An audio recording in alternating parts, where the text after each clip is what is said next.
that you guys battled all the way back. You said coming into today, this was a young team with a lot to prove. What do they prove today? They proved some resiliency. We talked a lot about having confidence coming into this game, and they showed that they can play with it. They got scared a little bit in the third quarter there, Ithaca being an experienced team and being at home. But we battled back. Resiliency is what they showed me today. You guys never led by more than 4 points. To stay in this game, what does that say about this group as a whole? It says that we're somebody that you have to think about. You know, like we just got beat pretty bad by Scranton, but they're the number 3 team in the nation. So I'm just glad that people aren't going to write us off.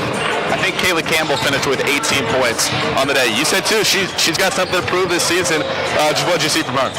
She was great. You know, like we worked a lot yesterday on her finishing because she missed a lot of layups versus Scranton. And I said to her, she missed one bunny wide open. I said, you're bound to make the next one. Like I know you're going to make a wide open layup one of these days, and then she did. So I'm proud of her. She proved something today. She proved something to herself and us. So I'm really proud of her. Coach, congratulations on the win and best of luck the rest of the way. Thank you very much. Thank you so much. Well, thanks so much, Eli. Cortland wins it 65-60 in the Bombers opener. Ithaca falls to 0-1, and the Red Dragons 1-1 with a win here. We're a lot of back and forth, but Cortland gets it done in thrilling fashion. From Agivoni, I'm Cam Manna. Postgame show coming up. Jonathan Falco and Andrew Roberts, and then men's basketball to follow. All of that and more coming up on 92 WICB.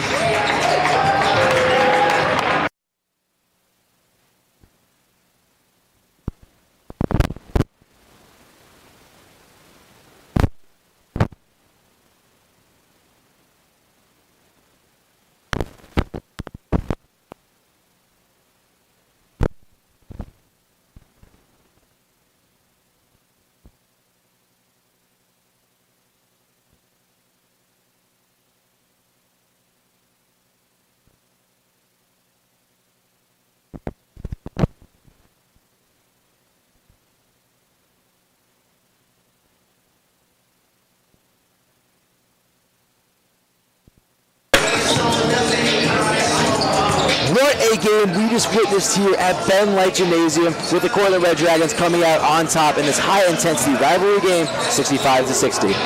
Hello again, everybody, and welcome to the post-game show here on WICB. I'm Jonathan Falco. This is Andrew Roberts, and if Cortland, in any sense of the word, needed to be defined, this game might have just done that.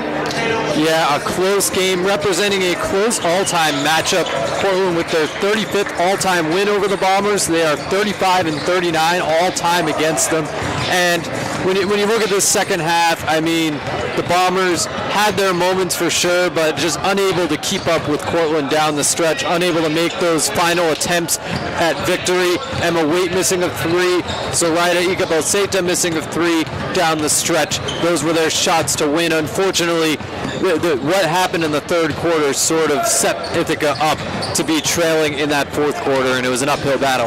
Well, you're absolutely right. A little bit of history lesson there with the history with Ithaca and Cortland in this, and basically how important the stakes are in this match, in the matchup that we just witnessed, and a great one at that. That being said, even though in the feat there was an MVP for the Ithaca Bombers, who is that to you, Andrew? I give it to Annabella Yorio, 18 points, 7 rebounds, 2 assists. She was unbelievable. Anya Watkins also had a great game, 16 rebounds, was unable to get the double figures in points, but yeah, that has me giving it to Yorio. Also a shout out to Junie Dixon with 16 points of her own. And especially Junie Dixon starting to veer flow in the second half more than the first, hitting some clutch shots, keeping this game very close. And yeah, I think we jinxed Anya Watkins, to say the least. We said, oh yeah, this is almost certain that she was going to get the double-double. She had 9 points at the half as well. Didn't score any points in the second half. Yeah, we'll take a little bit of accountability there. We apologize, Anya Watkins. With that being said, hop over to the Cortland side for a second, because they won this incredible game, 65-60. Who was the MVP for the Red Dragons? Kayla Campbell, the sophomore, had 19 points, an unbelievable performance. It's her best career performance. She had 6 points in the first game against Scranton, kind of established herself as a key rotational piece in this Cortland lineup, and now today establishing herself as one of the new leaders of this Red Dragons team, Brooke Tillotson, also a great game of her own, the veteran junior, 12 points. Yeah, you're absolutely right, and we mentioned this in the pre-show. It was who are the younger athletes on this Cortland Red Dragons team that were going to step up. She was absolutely one of them, and that's a perfect MVP candidate for the Cortland Red Dragons, and I have to agree with you there. But let's take a deeper look at Cortland for a second, because we mentioned some of the changes that both teams need to make in during the halftime show. But now the second half just happened right in front of our own eyes, a great one at that. What for Cortland? What did they change from that first half in order to come out victorious? I mean, at the end of the day, I think they just took advantage of every single Ithaca turnover, every single Ithaca foul. When Ithaca made mistakes, Cortland was there to capitalize. They had another 7-0 run after some sloppy Ithaca play in the third quarter. And yeah, it's taking advantage of those moments. And unfortunately, the Bombers had a lot of those in the third quarter, allowing Cortland to take that 10-point lead. And the Bombers did have a 10-0 run to tie it back up and make this close, but Cortland wasn't going to stay cold from three for the entire game. Making some of those clutch shots down the stretch was huge. I specifically will mention the three-pointer by Zingoni down the stretch. She's not one of their top scorers necessarily, but coming up clutch when it mattered. You're absolutely right. I think both teams played a much better second half than the first half. Don't you agree, Andrew? Yeah, for sure. I think especially on the offensive side of things, scoring was up on both ends. I think Cortland getting a wider variety of players involved, Ithaca going with the players that they know are going to get the job done. They got Emma Waite involved in a more versatile role, had her take it to the key a little bit more often, and same thing with Judy Dixon. Utilizing those two in the second half was huge, and then Yorio just continuing to do what she had done the entire game. Yeah, the entire game and her entire career here at college. Yeah, this could be a pinnacle year for her. Absolutely right, and a pinnacle year for Junie Dixon too. This is her last run, and I think she showed that she has some heart left. This is probably her last matchup against Cortland, so a little bit of a heartbreaker for her in her last game in this Cortland matchup.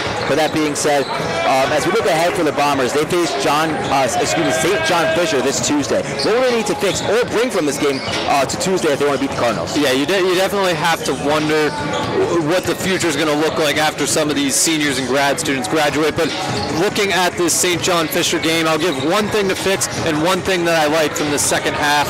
So to fix, I would say that the Bombers are going to need to clean up their act when it comes to turnovers and when it comes to fouls. Just play clean basketball. That's going to open up more opportunities for them to utilize the offense that worked in that second half. And I think getting Junie Dixon and Emma Waite involved in versatile roles, how they did in that fourth quarter, it sparked the 10-0 run, and I think it's going to spark future victories for this Ithaca Bombers team if they keep that up.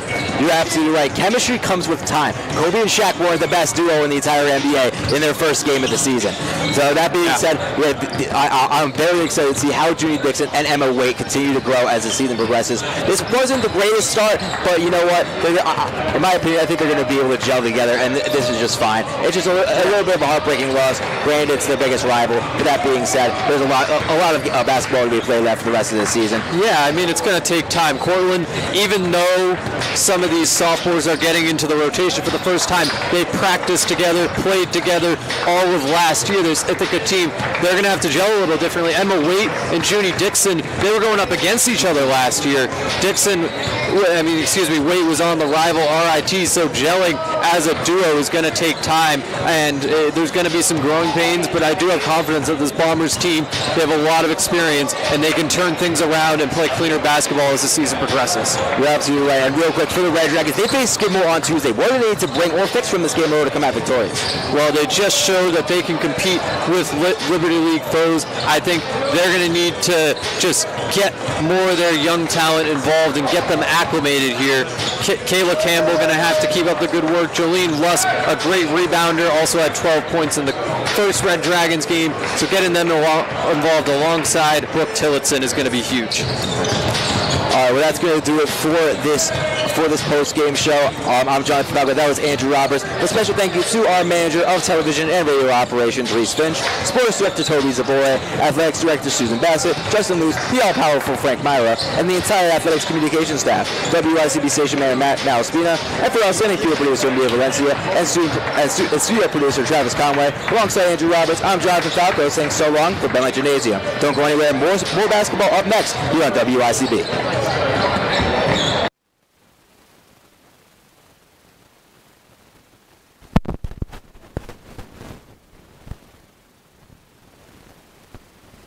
Yippee!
rule that saw RPI just come out late and shoot better. And now fouling for Cortland in that game was a big problem. RPI missed 9 free throws, but they shot 30 of them. It was an insane game for Cortland that they just couldn't get on the right side of. And then their second game, they turned around against Potsdam and blew them out. A huge win for Cortland to get some momentum entering tonight's matchup. So definitely two teams, similar records, however, one coming into this one coming off of a loss, the other coming off of a win. And now we prepare you for this matchup, in which I hinted to earlier, is a historical one. This is the 67th matchup between these two rivals. Ithaca with a record of 41-25. And the history, it's been there. Yeah, it's a competitive series constantly. Last year, this game went into overtime. That saw Ithaca pull out the win 85-81. It was an absolute battle of a game. Looking to see another close one here. Definitely. And in last year's game, it was Logan Wendell, actually. I can get you on there. Had 24 points, was a key contributor for this team. And actually, I'm going to go into some of the key players for Ithaca and Cortland in this game. For Ithaca, it's Logan Wendell, 18 and a half a game, and he's shooting inefficiently. If this guy can get some shots falling that he is taking, it's going to be a long night for Cortland, because Logan Wendell, the way he can score the ball, it is electric. Alongside him, Evan Cabrel, 17 and a half a game, and he is shooting efficiently, shooting over 50% from the field. He's seeing an upgraded role due to Ithaca's injuries and with some seniors graduating. Aiden Holmes, 10 and 3 and a half. He should be a major contributor for this team. He struggled to start the year shooting. I'm interested to see how he bounces back tonight. And we mentioned it a little bit. We haven't mentioned it quite enough yet. Ithaca is injured. A lot of guys are hurt. So you're seeing different guys step up. One, for example, Chris Laystat, a true freshman, 7 and a half a game and 4.4 rebounds, shooting 33% from 3. He has been key to Ithaca's success this past weekend. It was a key reason why they beat Rowan this past weekend. Now we're going to flip it over to Cortland's side of things. And last season, again, this matchup opened the season. They didn't have these mini opening season, I guess tournaments is kind of a word that you can call it, and they open against each other. And for Cortland now looking to bounce back and start this season off differently than last year, who are you looking for them to step up? I'm looking at two juniors, Kendall Curry and Aaron Costin. Curry, 18 and a half a game, 8 boards, shooting 52% from the field and 43% from 3. That's an upgrade compared to last year, where he was still the leading scorer for this Cortland squad, but the role he's taken this year is at a different level. Aaron Costin, 15 and 6. He has been taking such a step forward. Last year, only 7 and 2 off the bench for this team. This year, he's seen an improved role, and now he's averaging 15 a game. He has been electric. Another guy I'm looking at, senior Jalen Warmack, 10 and a half a game, 4 boards. He is a key piece to this squad, plays amazing defense as well. And another player that I think fans should keep an eye on as the rebound game, and we're going to get into it in a little bit, is really crucial. And for this Cortland team, Joel Davis averaging 11 and a half. That's 23 in these first 2 games. He's the lead rebounder on this team, and that is a crucial piece of basketball that really can dictate a winner and a loser just by being able to gain possession through rebounds. Oh, for sure, Max. You hit it right on the nail there. Rebounding is probably the most important thing outside of scoring the basketball. You need to limit teams to only 1 possession, and for Cortland tonight, they should do a really, really good job of getting second possessions, maybe even some third possessions, depending on how these rebounds fall. One more player I want to mention for Cortland is junior Isaiah Austin. This guy, actually, funny enough, played against him in high school. Went to a high school similar to me, was very close. He's an electric scorer. He's a fast player, and he's starting off slow this year. 2.5 points, 4 rebounds, 3 assists. He's shooting 1 for 11 from the field. I would look out for him tonight to have a big game, because when he gets going, he is one of the best players I've ever watched play. Well, we've talked about some players. Now we're going to look at, just because this is a team game, some keys that as a team these squads need to execute on the court. We'll start with the Bombers. What is at least one thing, if not, if you got some more, that they really need to execute today in order to pull out the win? I got 3 for you on both squads. For Ithaca, the first one is to defend the perimeter. You see, it's a trend. When Ithaca wins, it's because they don't give up many threes. Against Rowan, after holding them 4 for 14 from 3 in the second half, they were able to make a comeback and pick up a win. And in the first half, Rowan made 8 threes. It was a drastic difference. The second one, one, it's one that my coach used. It's called gang rebounding. For Ithaca, this is a small lineup going out there tonight. Every single guy on the floor has to rebound every single possession. Everyone's got to box out. Everyone's got to crash the glass if Ithaca wants to have success tonight. And finally, get easy baskets. Ithaca is not shooting well from the field. 38% from the field on the year, including 31% against Babson. They need to turn that around if they want to be competitive this year in the Liberty League. And now we're going to flip it over to the other side of the court. And Cortland, what do they need to bring in order to secure a win tonight?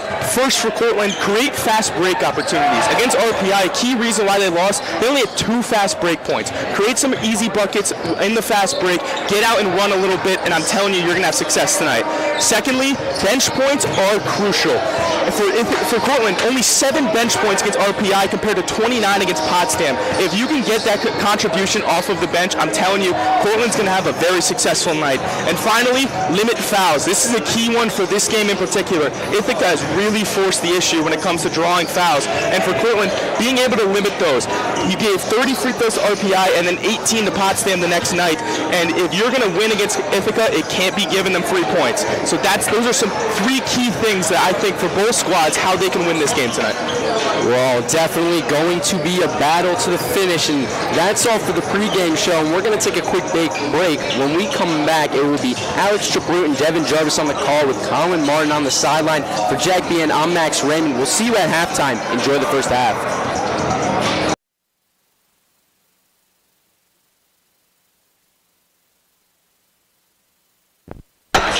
We might need a little more time. I'll let you know if that works. It depends how fast they get on.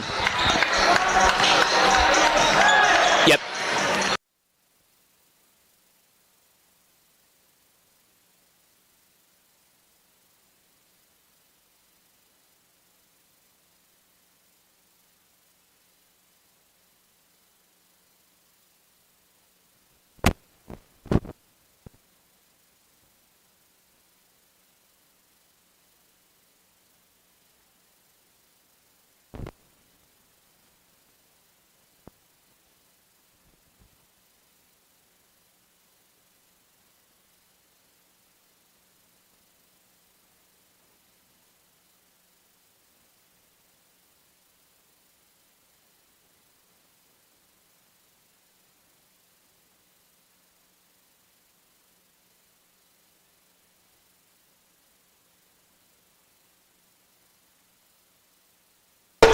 All right, after this one, you could bring us in.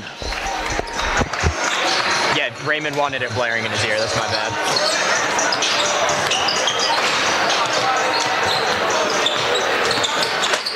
And rock out the Punk Show.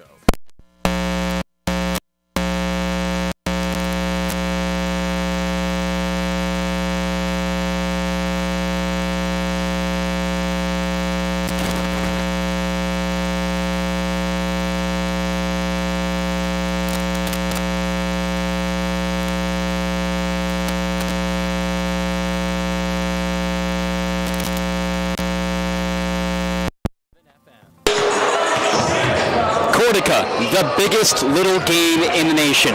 Watched by thousands across the country, sits as one of the best traditions in Division III sports. We've seen plenty this season. Men's, women's soccer, baseball, volleyball, golf, women's basketball.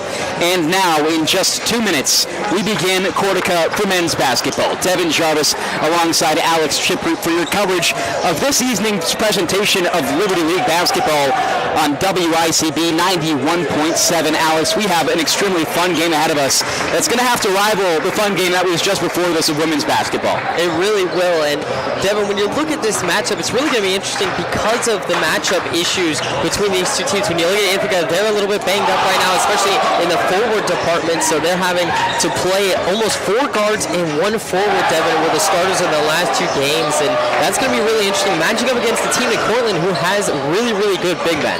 and forward might be a stretch. We look at the four who've started these last 2 games names.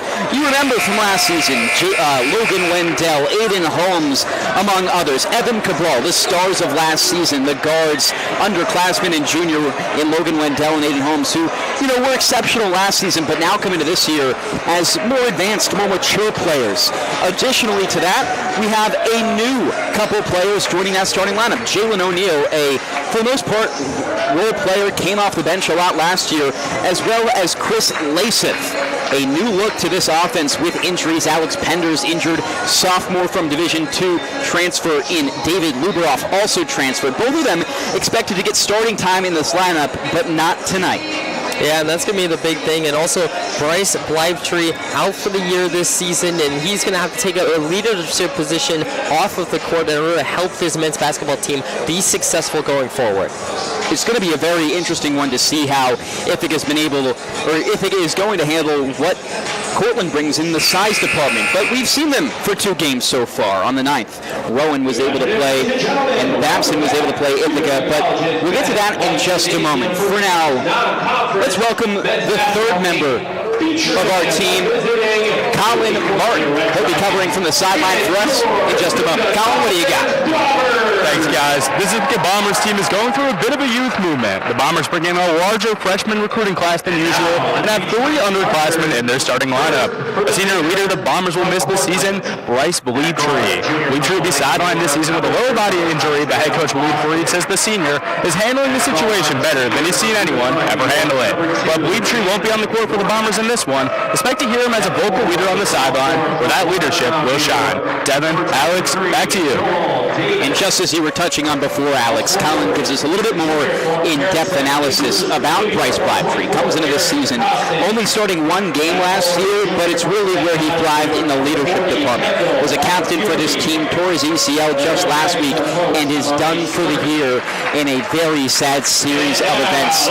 But they'll have to deal with it. They'll have to move on and understand the future is ahead, and they're going to have Blybetree now as a leader off the court, not on the court. And that's going to be the biggest thing for this Ithaca men's basketball team, is dealing with adversity. And Devin, we're only 2 games into the season, but Ithaca's already had to deal with so much with the injuries, and then obviously coming off last game in that loss to Babson 64-60, where Ithaca just simply could not get it going from beyond the arc. Ithaca shot 1 for 17 from 3-point compared to 8 for 26 for Babson in that matchup, and that proved to be the deciding factor, Devin. And that's going to be something that Ithaca is going to have to change up tonight, because if Ithaca wants to be successful, they're going to have to be elite from beyond the arc. And that's what they've showed last season. They took the most 3-pointers of any team per game in the Liberty League. They lived and died by the 3-ball and what they could do in the paint. That identity this season likely not going to change. Talking to Coach Freed just earlier today, he wants to keep that same identity. Fast-paced ball, drive the paint, see how the guards can slash and attack the rim, and then if you get chances on the perimeter, kick out and pop. That's what they're really going to thrive with. They won their first game against Rowan 93-92, lost the second one to Babson 60-64, but both of those teams, NCAA teams in the tournament last year. So you play some tough competition to start this season, when just a season ago you finished 8th in the Liberty League in record, going 7-11 in conference play, 12-13 overall, and now a chance to start the season at home on a good note. Your starters for the Ithaca Bombers: Jalen O'Neal, Evan Cabral, Lawrence Brady, Logan Wendell, and Chris Lasith, as tip is coming up, and 20 minutes of play to start the first half in just a moment. Tip-off will be in the hands of Chris Lasith, and he's going to be working close on this one. Tip is up and underway. Cortland gets the first possession. Warmack to start. Moving to his right, Jalen O'Neal on deep defense. Now back outside the perimeter. Lawrence Brady there. Kick out left wing. Isaiah Austin drives, finds space at the block with his right hand off the backboard. No good. O'Neal with the rebound, fast in transition the other way. Cabral keeps the pace. Top of the key. Now hands it off to the wing to Logan Wendell. Around the horn. Now to Jalen O'Neal at the top of the key. Austin on the defense. Lasith now on the right elbow. Looks for a man on the outside. Bounce pass underneath. O'Neal at the rim. Swatted out of bounds. And that's going to be a big moment there, and already you can see the physical presence of this basketball game and what it's going to take inside for Ithaca to be successful down low in the post area. Kick out left wing. It's Cabral. He drives baseline. Now O'Neal in the paint. Goes up for the dunk and lays it in off the ends of his fingertips. 2-0 to start for the Bombers. They draw first blood.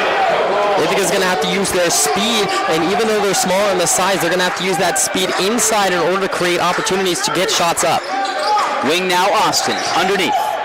Finds some space. It's Davis. Now back outside Austin left wing. Cabral there. Zone defense shifting left. Back for Davis underneath. A two-hand slam. And that's going to be the physical bruising presence of Cortland, going inside, not being afraid to go against these Ithaca guards and these Ithaca forwards that are on the smaller side. Cabral, other side, the point guard with a game guide 2-2, 18:40 to play. Moving left to right on the right wing. Austin on the defense. Drives baseline as defenders are nowhere near. Kick outside Lawrence Brady. Pick and pop three. Front iron. And back now for Cortland. And that's a shot that they have to hit going forward. Ithaca does. Ithaca's going to have to be elite from three-point, as I said, to take advantage of their smaller size. Cortland on the other end attacking. It's Warmack. And a little wedgie on the near side of the rim. Don't see that every day, but our first stoppage of play between these two teams, Ithaca and Cortland. 2-2 your score, 18-19 to go in the first half. Now you can already tell Ithaca wants to push the ball down the court as fast as possible and use their speed to their advantage, where Cortland is more reclined in their approach and more taking it slow, taking what Ithaca's defense is giving them and using their size down low in the post to their advantage. Ithaca now on the attack their side. Ball game tied at 2. High block, it's Decisive. Back to the basket, spins around off the glass, too strong. Fast in motion the other way are the Red Dragons. A Curry. The leading scorer on this team from a year ago had 15 points per game there. Now Warmack finds high block for Davis. Spins, split defenders, but he gets called as he steps out of bounds before going there. Not a travel, but close to it. And they're going to call a foul there on Evan Cabral actually inside, so it is going to be the first foul of the game. It goes against Ithaca. Quick steal. How about Evan Cabral able to make up for his mistake? Fast in transition, Jalen O'Neal drives basket, right underneath, looping around. Right wing now Cabral. Catches it with one hand, top of the paint, kick outside corner for Logan Wendell. Drives baseline, underhand, shot against the rim, good. Logan Wendell using his speed and his shiftiness to get inside along that baseline and go up for an easy layup. Warmack, he sits top of the paint. Wendell on the defense, back to the basket. Kick out nine for Curie. Here's a three-pointer. Cash for Warmack. And Cortland, number 1 in three-pointers in the SUNYAC Conference, gets their first win of the night right there from Jalen Warmack. 5-4 your score. Red Dragons on top. Top of the key, Logan Wendell. He's guarded by a Curie. Logan Wendell moving to his right. A handoff to Lawrence Brady. Now back up top for Jalen O'Neal. O'Neal slashing by the basket. High off the glass, no good. Fights to the rebound. It goes a Curie's way. Fast in transition. Bombers able to slow down the Red Dragons. Right wing now Austin. Kick out left side. It's Costin for 3. He gets one there, and now 8-4 in favor of Cortland. And Cortland continuing to take what Ithaca's giving them, especially on the outside. These big men for Cortland lead their team in three-pointers. Left wing Wendell now for Cabral. Wendell trying to find space against the perimeter. Tapped out by a Curie. Here's Jalen O'Neal on his try. Ball goes loose. Man-up advantage for the Bombers. Deep 3, left wing Wendell, yes! Wendell shrugging the shoulders there, goes from way outside and gets it to go. Wendell's going to have himself a night tonight to keep it together in this one. Left corner, a Curie. Cash! 3 straight threes from the left side for the Red Dragons. They lead by 4 with 15:45 to go in the first half. Curry leads the Red Dragons in three-pointers. That's his 7th of the season. Lasith kicks outside for Evan Cabral as he's fouled on a drive to the basket.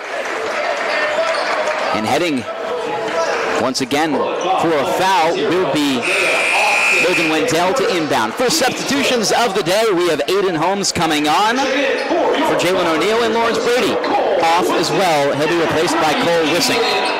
And Wissink, one of the guards, a junior, more experienced on this Ithaca side, that is going to get some serious minutes tonight. Cole Wissink sets the table for the Bombers. Now it's Lasith on the left elbow. Contested 3 look for Wendell on left wing. He takes it. Yes, sir. Another bucket from deep for Logan Wendell. Game within one for the Bombers. Wendell, top 10 in the conference in three-pointers and in three-point percentage shooting. Akuri now sitting on the left wing. Just made a recent basket from there. Warmack, top of the paint. Floats one underneath here for Costin. Floater, yes. And we're going to see continually Cortland and Ithaca trading punches right now, going back and forth. Bombers still trailing in this one. Triple of 3 tries, good for the Bombers. How about Holmes from the right corner?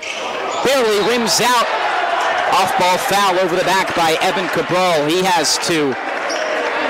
And Cabral, 2 early fouls, and that one just being way too over-aggressive, trying to go for the tip there. And here comes Jose Padilla, the sophomore, part of that deep underclassmen class that Coach Faria has talked so much about. A really strong unit he has in those sophomores and freshmen. Padilla making his season debut.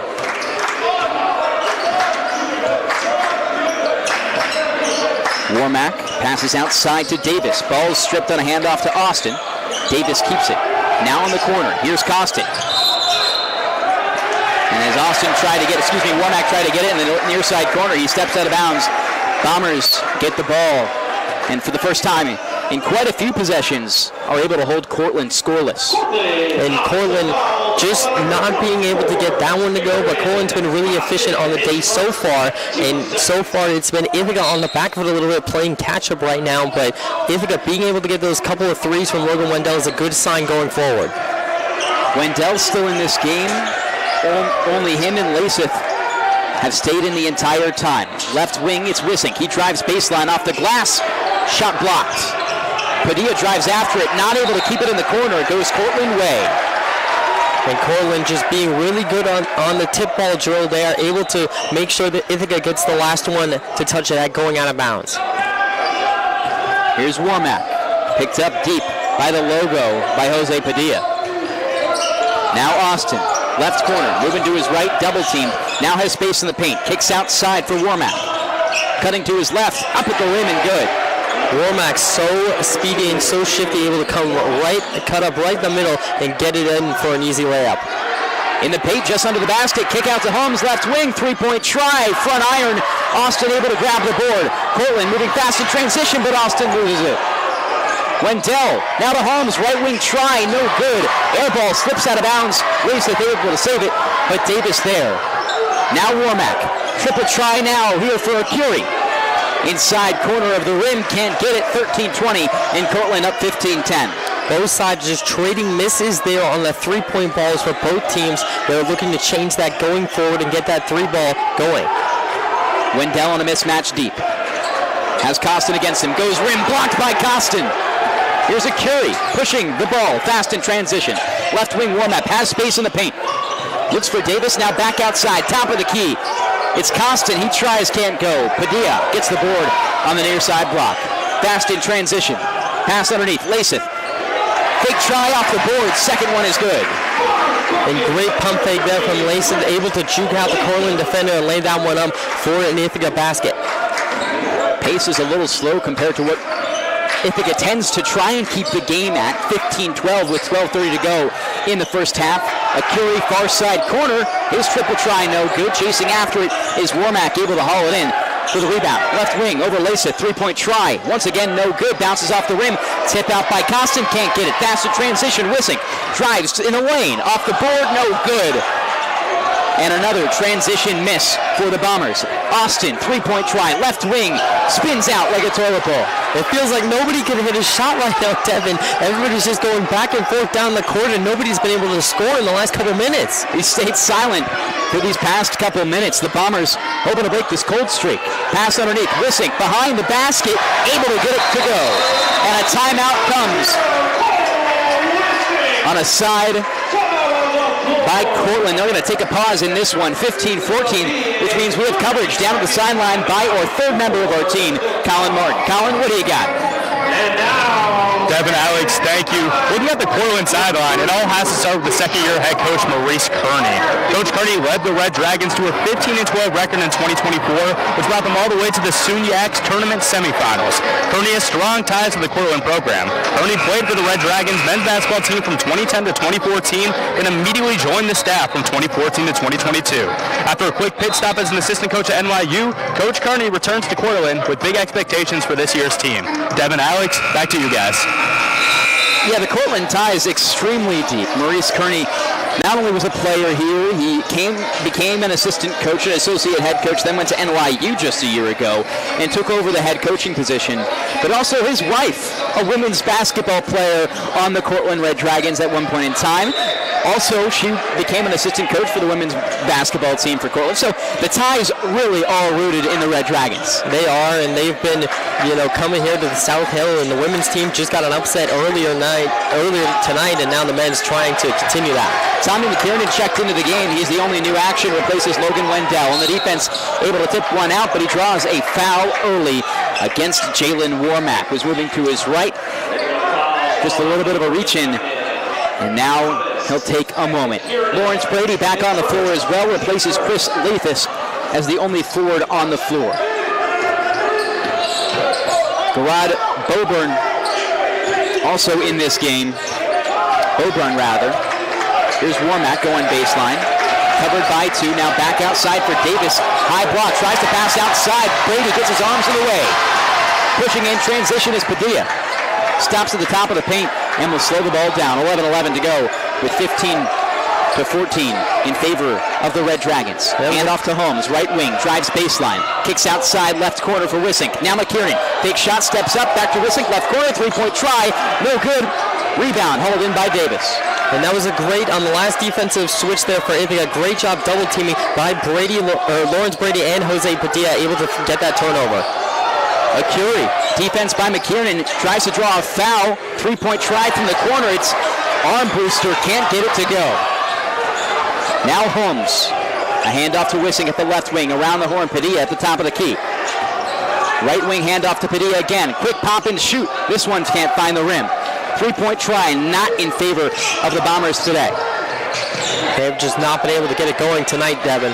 Ball on the other side, Jalen Warmack, he can't find a spot. 10-17 here, almost halfway through the first half of play between the Cortland Red Dragons and the Ithaca Bombers right here on 91.7 WICB. Near side corner, Lawrence Brady. He takes it slow, spinning around, find Padilla on the right wing. Padilla now driving Main Street. With his left underneath, can't get it. Great defense there by J-Rod Boburn, able to shut down Padilla. Far side corner, Armbruster. Now goes for Jalen Warmack. The depth is not as present as of yet for Cortland. They've kept most of their starters in. Armbruster, left wing, drives to the top of the paint, kicks outside now for Arcuri. Defense by McKiernan. Driving is Arcuri. He can't get the shot to go. Rebound by Boburn. Not able to get his shot. What an effort there, though, from Boburn, able to come in flying, get the rebound, even though the shot was missed. Lawrence Brady, left corner. A baseline drive, spinning for a teammate. Goes outside for Aiden Holmes. 9:22 on the clock. Cortland up by one, 15-14. Good defense by Boburn outside. Holmes driving to his left. High post. Able to find Brady on the left elbow. Underneath shot. It's stripped. Good job by Boburn. Fast and pick transition. Lob to Davis off the glass. Good. Alley-oop for Cortland, and all the momentum on their side. They have a three-point lead. Padilla slowing it down as Lasith gets off the bench, ready to check in just a moment. A couple players in foul trouble, Evan Cabral being one of them. Here's Padilla as he drives to the glass, creates space, can't get his shot, tries for the offensive board, but a foul against Warmack. And once again, Jalen Warmack, I think that's his second foul tonight, Devin, and he's been a key contributor for this Cortland offense, so look for him to maybe stay out of foul trouble going forward. New faces on the floor for the Bombers. Holmes, Wissink, and Padilla all out, replaced by O'Neal, Lasith, and Wendell. Cabral still not in this game, an early struggle and problem for the Bombers. Such an integral player to their roster a year ago. Lasith by the basket, tries one off the glass, can't get it. It's Costin who gets the board, and now Armbruster in transition. Boburn at the glass, fighting against Brady. He muzzles up, and the shot just too strong, but a foul on the play. Our first trip of the night to the charity stripe. And Cortland's done a great job of going down low in the post, as we expected, Devin. We expected them to go down low in the post, have no fear against the Ithaca guards and some of their forwards, and be able to have a physical presence down there, and that's exactly what they've done tonight. And we get to see Gerard Beaubrun, his first shot, front iron. A little bit of assistance by the wonderful crowd we have here in Ben Light Gymnasium. There's few days that you really see Ben Light packed like this. And I think a home opener for the men's basketball team and Cortica are a good pair to fill out the stands. We've got plenty of teams here. Some action from the football players, volleyball players, women's basketball players also in attendance after their game earlier today. The second one from Beaubrun, able to rattle in, which makes it an 18-14 game in favor of Cortland. With a crowd you definitely could say on the side of the Bombers. It really has been. The student section, especially in the middle of the bleachers, have been packed out for the Bombers. Working across the perimeter, Wendell now for Lawrence Brady, top of the paint. Looking for a man to pass to, goes back for Wendell. McKiernan fakes a three-point shot in the left wing. Bounce pass Lathith, now back left wing for Wendell. Moving to his right, he's double teamed. Trying to find space, shot clock at 5, drives baseline, underneath the basket, pass to O'Neal, his shot blocked, but fouled on the way up. And that's a good play there by Wendell, able to find O'Neal, almost a bounce pass behind the back from Wendell to get that basketball to him, and O'Neal able to go up and draw the foul. Logan Wendell was scrambling just at the end there. Came down to those final few moments, but a good pass by him and a good foul draw by Jalen O'Neal. When you look at what the identity, again, of what this Bombers team wants to be, it's getting to the foul line as O'Neal is able to cash his first one in. Down by 3 are the Bombers, 18-15. They want to have action in the paint, but specifically because of the free throw shot. Coach Fareed said in our conversation today, there's no better shot to take than a free throw. So as much as they can get to the line, they're happy with that. Did an excellent job over the weekend against Rowan and Babson to do so, as Jalen O'Neal is able to cash in his second, a 2-point deficit now for the Bombers.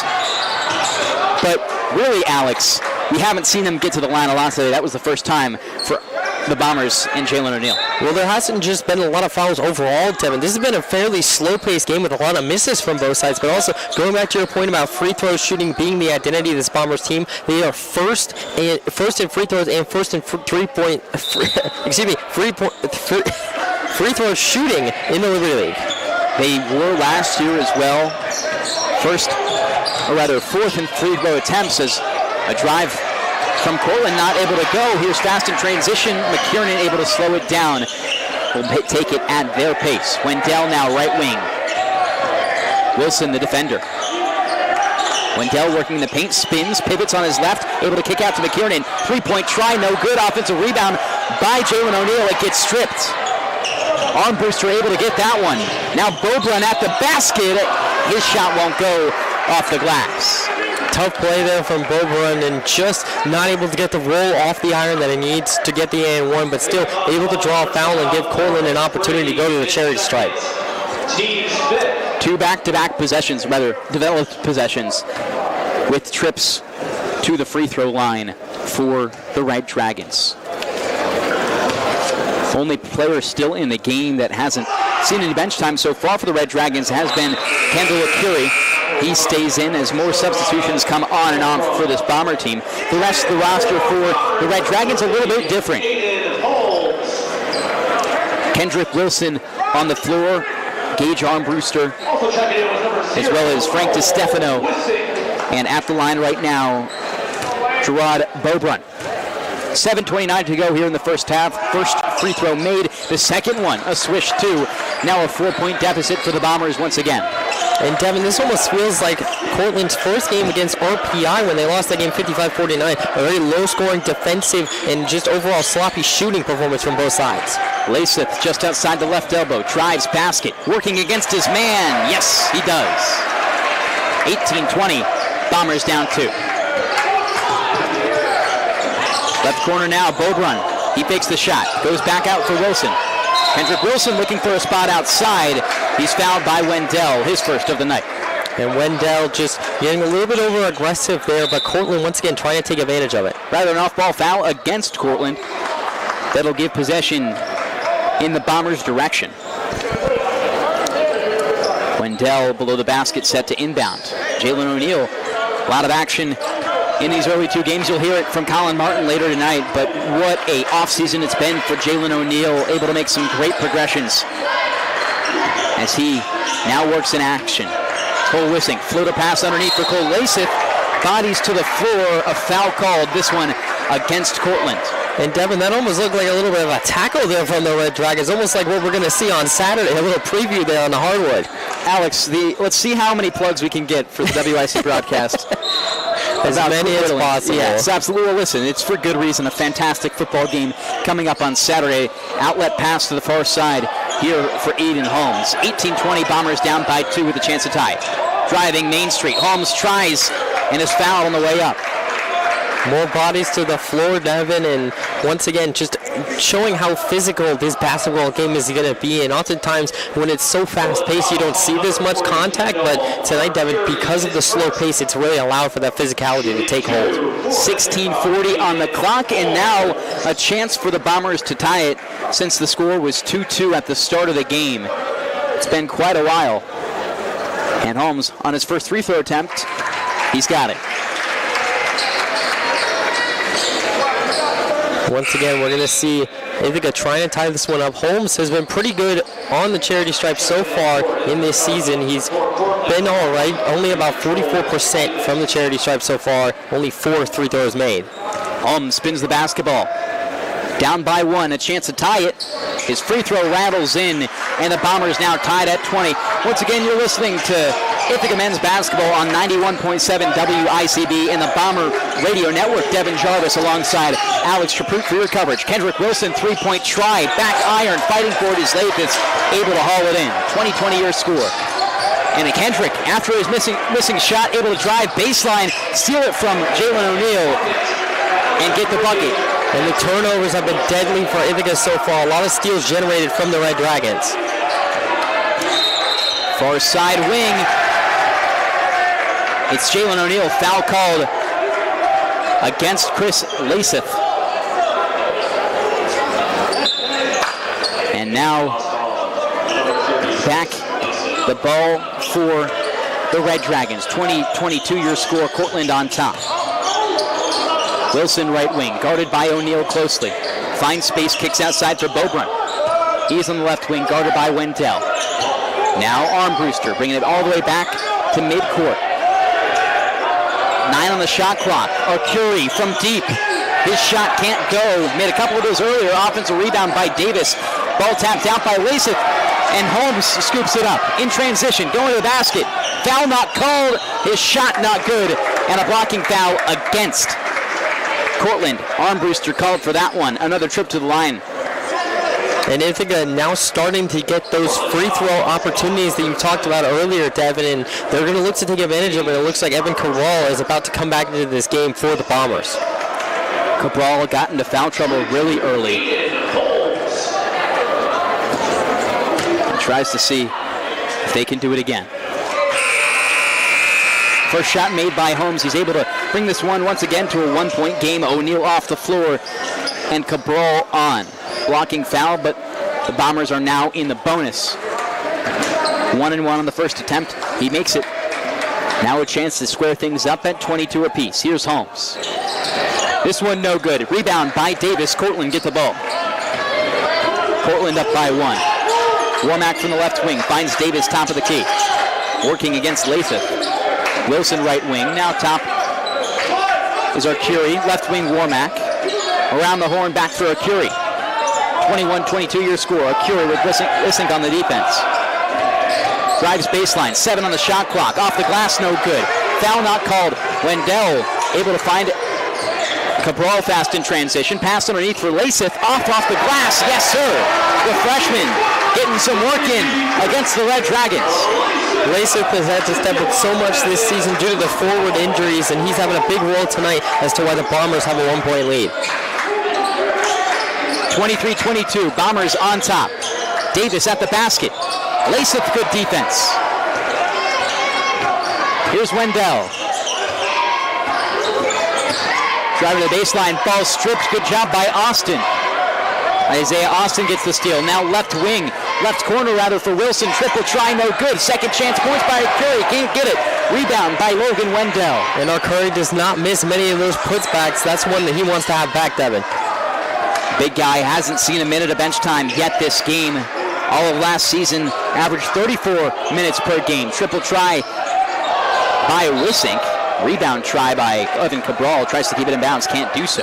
So 4:08 to go with the Bombers still on a 1-point lead. Lawrence Brady set to check in for Chris Lasith. And Lasith deserves that breather. Has been doing such a good job of having that physical presence down low for the Bombers and just creating chaos all over for this Cortland Red Dragons basketball team. As we take a timeout, score 23-22 with 4:08 left to go in the first half. We send things down to the third member of our team, Colin Martin. Devin, Alex, thank you. As you've noticed through this one so far, a big size mismatch, and you see it down low. You see it on the boards, but what you don't see, and what you may be able to direct your attention to, is Coach Fareed on the Ithaca sideline. Watch him as he puts up his elbow, lightly taps it, and calls for an elbow set. What does this do? It brings the Bombers' offense up, gets them outside of the paint, and allows these Cortland bigs to move up outside of where they're comfortable down low on the block. It's opening up the Ithaca offense. Let's see if Ithaca continues to do that throughout the game, or if Cortland is able to adapt to a set that is so deadly to what they do best. Alex, Devin, I'll send it back to you. Thank you, Colin. It's been a close game so far, but slower pace from what we're used to. You're listening to Ithaca men's basketball on 91.7 WICB or on Bomber Radio Net. It was a fun one once again, and it's been really good so far. Once again, you are listening on 91.7 FM WICB Ithaca and the Bomber Radio Network. Right now, Ithaca up by 1 against the Red Dragons, but ball in favor of Cortland for the moment with 4 minutes to go in the first half. Lots of transitions in personnel for the Bombers so far. Because of their limited roster, they need to get these guys some breathing time. It really has been, and the rotation tonight is going to be imperative for the Bombers' success. Ball Cortland's way, under 4 minutes to go. Left wing, it's Kendrick. He kicks underneath. Isaiah Austin now working on the high block. Kicks outside, Akuri. 3-point try, this one, money. Gets his first in his last 5. There's that smooth jumper from Mark Curry that we've seen all throughout tonight, finally able to get one to go. Lawrence Brady now, 3:30 on the clock. Ithaca down by 2. Right wing, it's Wisink. Defended by Warmack. Now left wing Cabral, hand off to Holmes, same spot. Drives Main Street, high off the glass. Shot won't go, blocked by Davis. Rebound by Lawrence Brady. Now back out to the left wing, it's Evan Cabral. Right wing Holmes drives baseline once again. Jump ball as he drives to the basket and gets tied up by the Cortland defense. And Davis going all out on that block attempt, got a little bit shaken up, so it looks like he might exit this game sort of wincing in pain a little bit and limping towards the bench. Davis with a great block against Holmes there at the basket. It was a bang-bang one. Didn't know whether or not it was really going to be goaltending, because of course if the ball hits that backboard first, it is goaltending. Can't block that. But nevertheless, the defensive effort stands. Jalen Warmack, left wing, working against Jalen O'Neal, the passed on defense. He gets switched on to Cole Wisink. Now drives in the paint, kicks outside at Curry. Jalen on that defense. High post down. Curry looking for a man, doesn't have anything. 10 on the shot clock. Now for Warmack, back underneath the Curry. High post left side. Far side now Austin. 3-point try, yes it does. Cortland has been efficient the last couple shots from deep, and they're number 1 in their conference in three-pointers for a reason. 28-23, ball slips out. Lawrence Brady gets it on the other side of the half court. Now back for Jalen O'Neal, left wing. Up top, Lawrence Brady. Now right wing, Cole Wisink. Stops on the high post. Ball stolen by Austin, able to get the interception. At the basket, up for the dunk and down. What a pick there by Austin, able to read the pass like a DB all the way across the court and able to pick it up for an easy basket. Biggest lead of the night at 7 points, 30-23. Logan Wendell sets the table, ball poked out by Frank DiStefano. It stays with the Bombers with 18 on the shot clock. And you can hear this Cortland side of the Ben Light Gymnasium start to come alive here a little bit as their team has gotten so many good defensive stops and been able to turn that into offensive opportunities. Tommy McKinnon will check in for Cole Wisink. And Chris Lasith back in for Lawrence Brady. 7-point lead right now for Cortland most of the night. It's 30-23 with 2 minutes and 4 seconds on the clock. Logan Wendell will inbound from the left side, right by half court.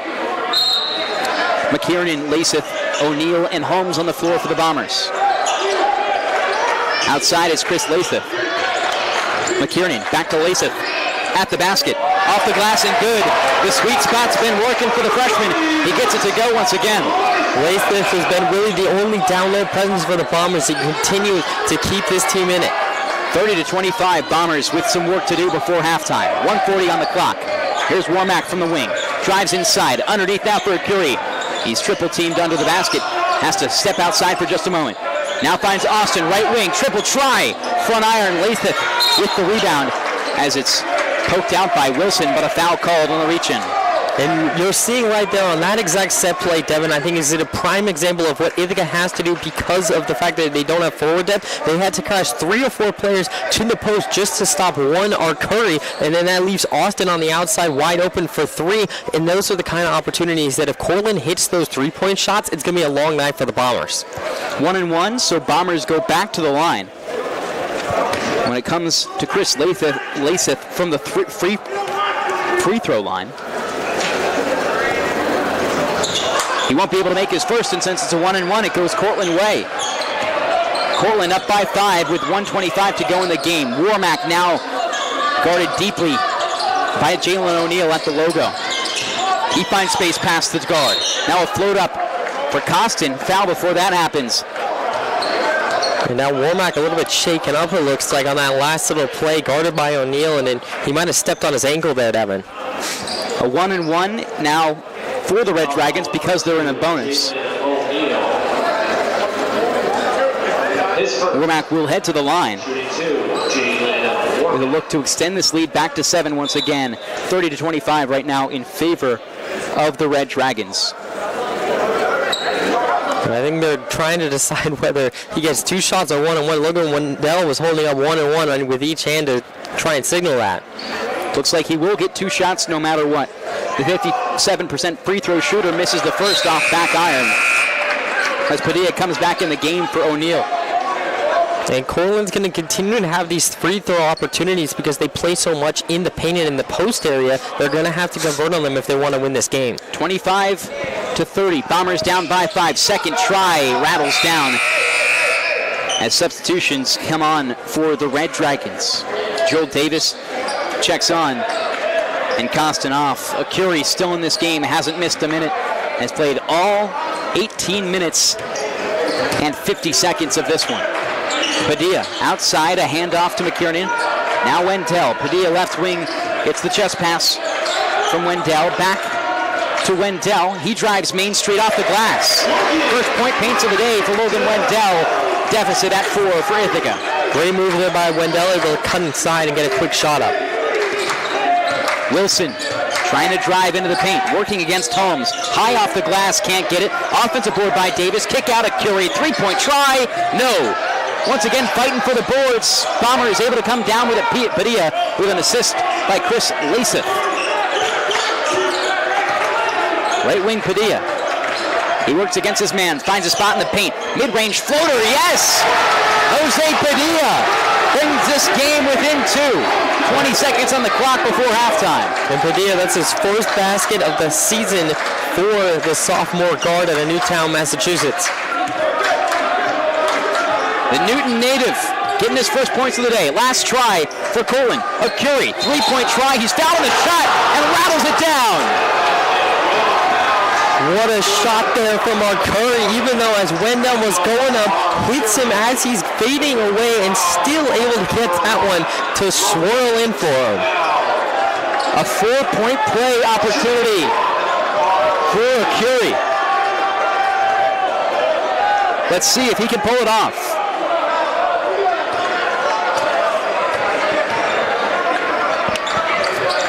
No, he cannot. Rebound, though, by Davis. 4 seconds on the clock. Stripped out by Laseth. Falls on the ground. He tries to kick it out. Tommy McKiernan will poke that one out of bounds. And that will be all we see from the first half.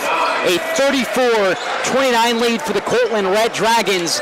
But we've got halftime coverage coming up for you. Devin Jarvis and Alex Chaprout saying so long for just about 15 minutes. But coming up, first before then, we're going to send it. Never mind, we'll keep it here on WICB 91.7 FM. Coming up, Max Raymond and Jack coming up for halftime show. We'll see you in just a moment.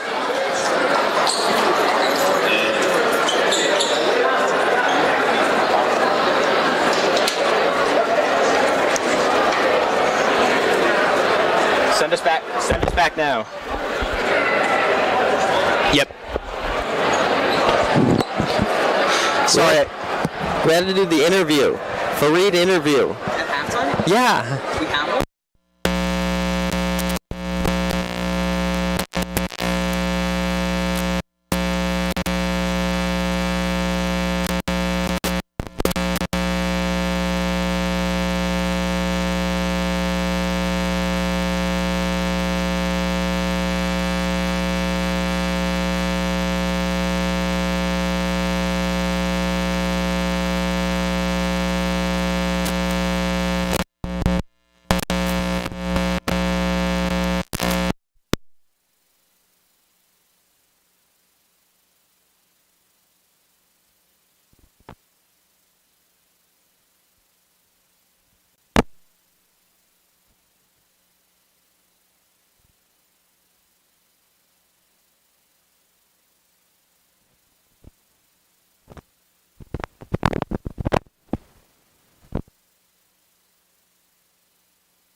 All right, send us in for halftime after this.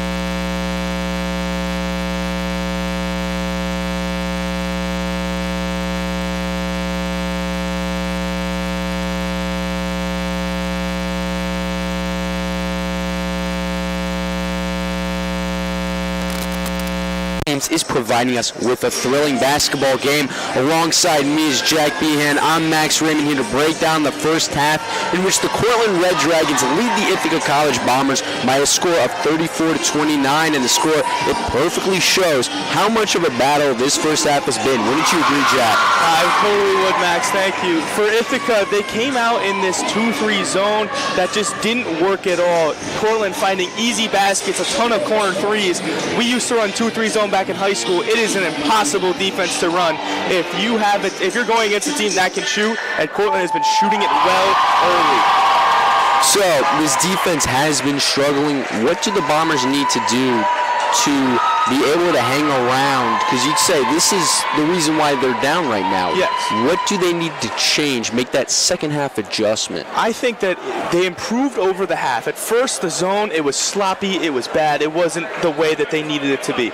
They picked things up later down the half, and I think late in the half, you saw some blips. You saw that foul on an and 1 3. That can never happen. You can never give up and 1 threes. That is the worst thing you can do. But for Ithaca, I think the way they can bounce back, they just got to defend the perimeter. They got to stop those dribble drives. If they can do that, then Ithaca will be just fine in this game. And they've really hung around.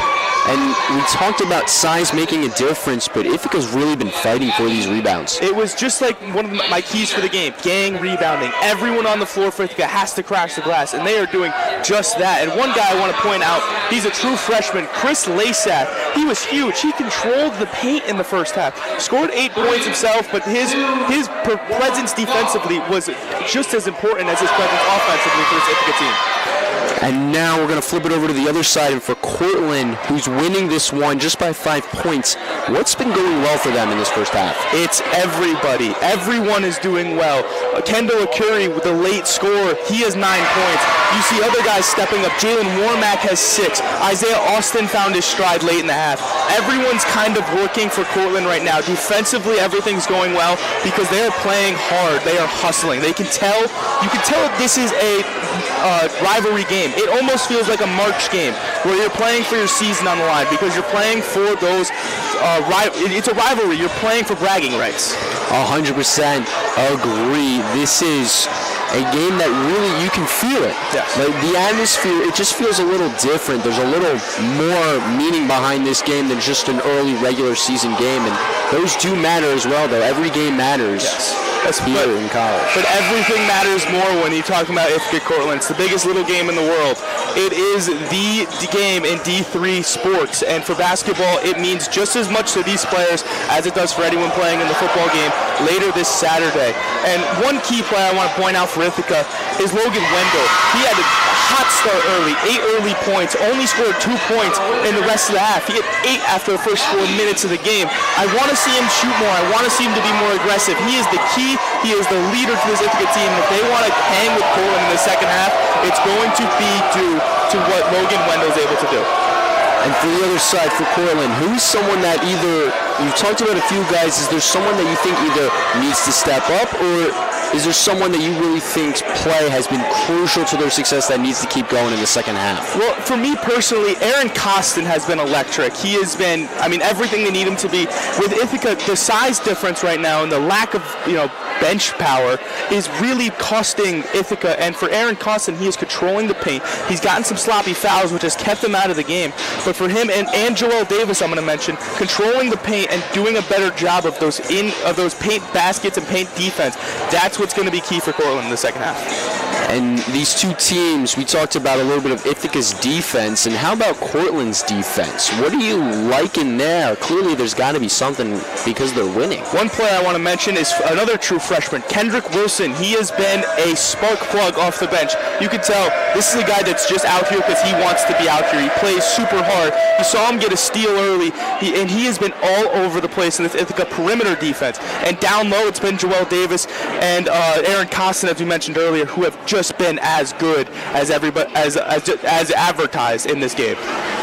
Definitely been a team game, yes, to say the least, and it's a team sport, and you need everyone. And the bench guys getting into it a little bit. Now let's look to some Ithaca offense that you talked about. Wendell scoring, but is there anyone else that you think might need to really step up or should key in to step up? Evan Cabral, he hasn't been a factor in this offense. He needs to. I think we need more of him to really get to the level where Ithaca can start competing in this game. Another guy I want to mention, Aiden Holmes. You see him shooting a lot. He's not making a ton. I'm really excited to see what he can do. Jalen O'Neal as well. It's all about the guard play with Ithaca. They're not a big team. They have a ton of injuries right now, and I think if these guys can continue playing and start playing to the level of their abilities, Ithaca will be right in this game.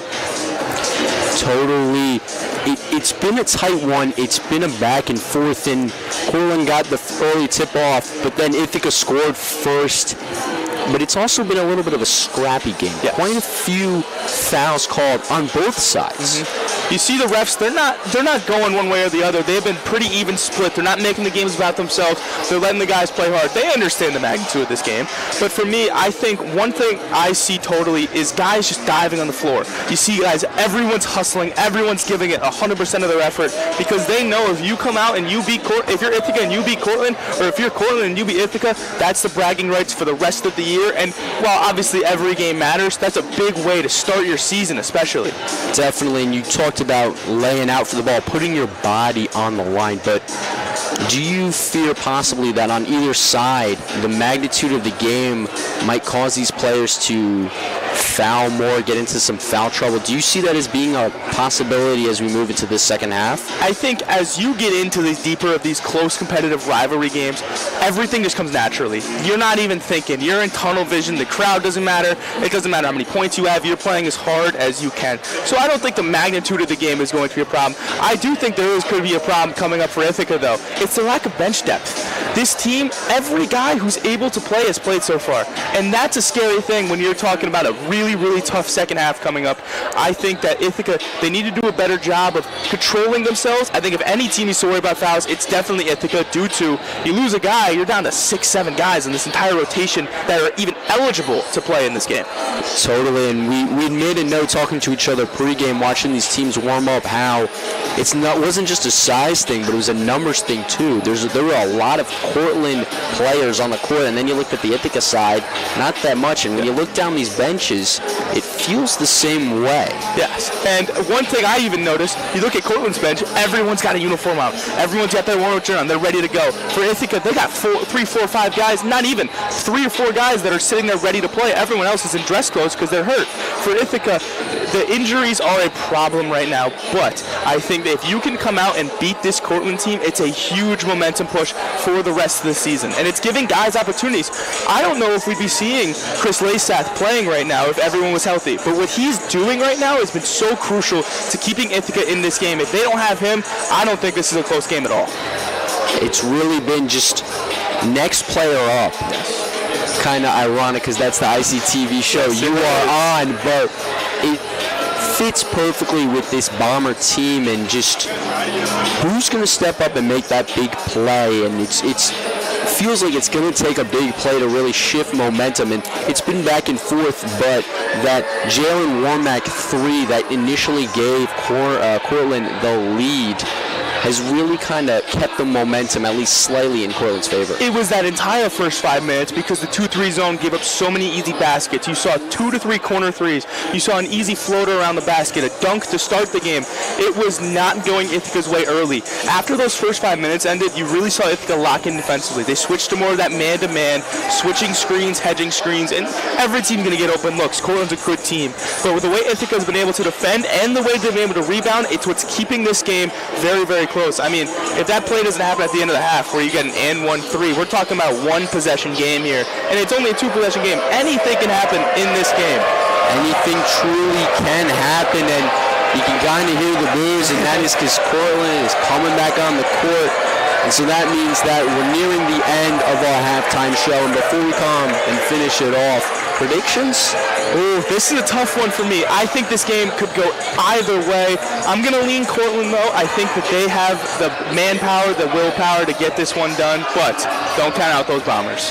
Unfortunately, I'm going to agree with you, as I thought coming into this that the Bombers had maybe the slighter, the advantage due to home court, but the depth is what I'm looking at with Cortland. Having that bench depth in the long run of this game, I feel, is going to make a massive difference. All right, that's it for the halftime show. We're going to send it to a quick break. And again, when we come back, Alex Chaprou, Devin Jarvis, Colin Martin on the sideline with the second half. For Jack Behan, I'm Max Raymond. We'll see you post-game. Enjoy the second half.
20 minutes left to go in this second game of this Cortland doubleheader here on the South Hill as the Cortland Red Dragons are currently leading 34-29 over the Ithaca College Bombers. Hello, everyone, and welcome back inside the Ben Light Gymnasium. I'm Alex Shepard. Alongside me, Devin Jarvis, and down on the sidelines will be Colin Martin. We'll hear from him in just a second. But Devin, overall, what were your thoughts on this first half? Cortland able to do pretty well from beyond the arc, shooting 6 for 17, and that's really been the story of this game. Yes, it has.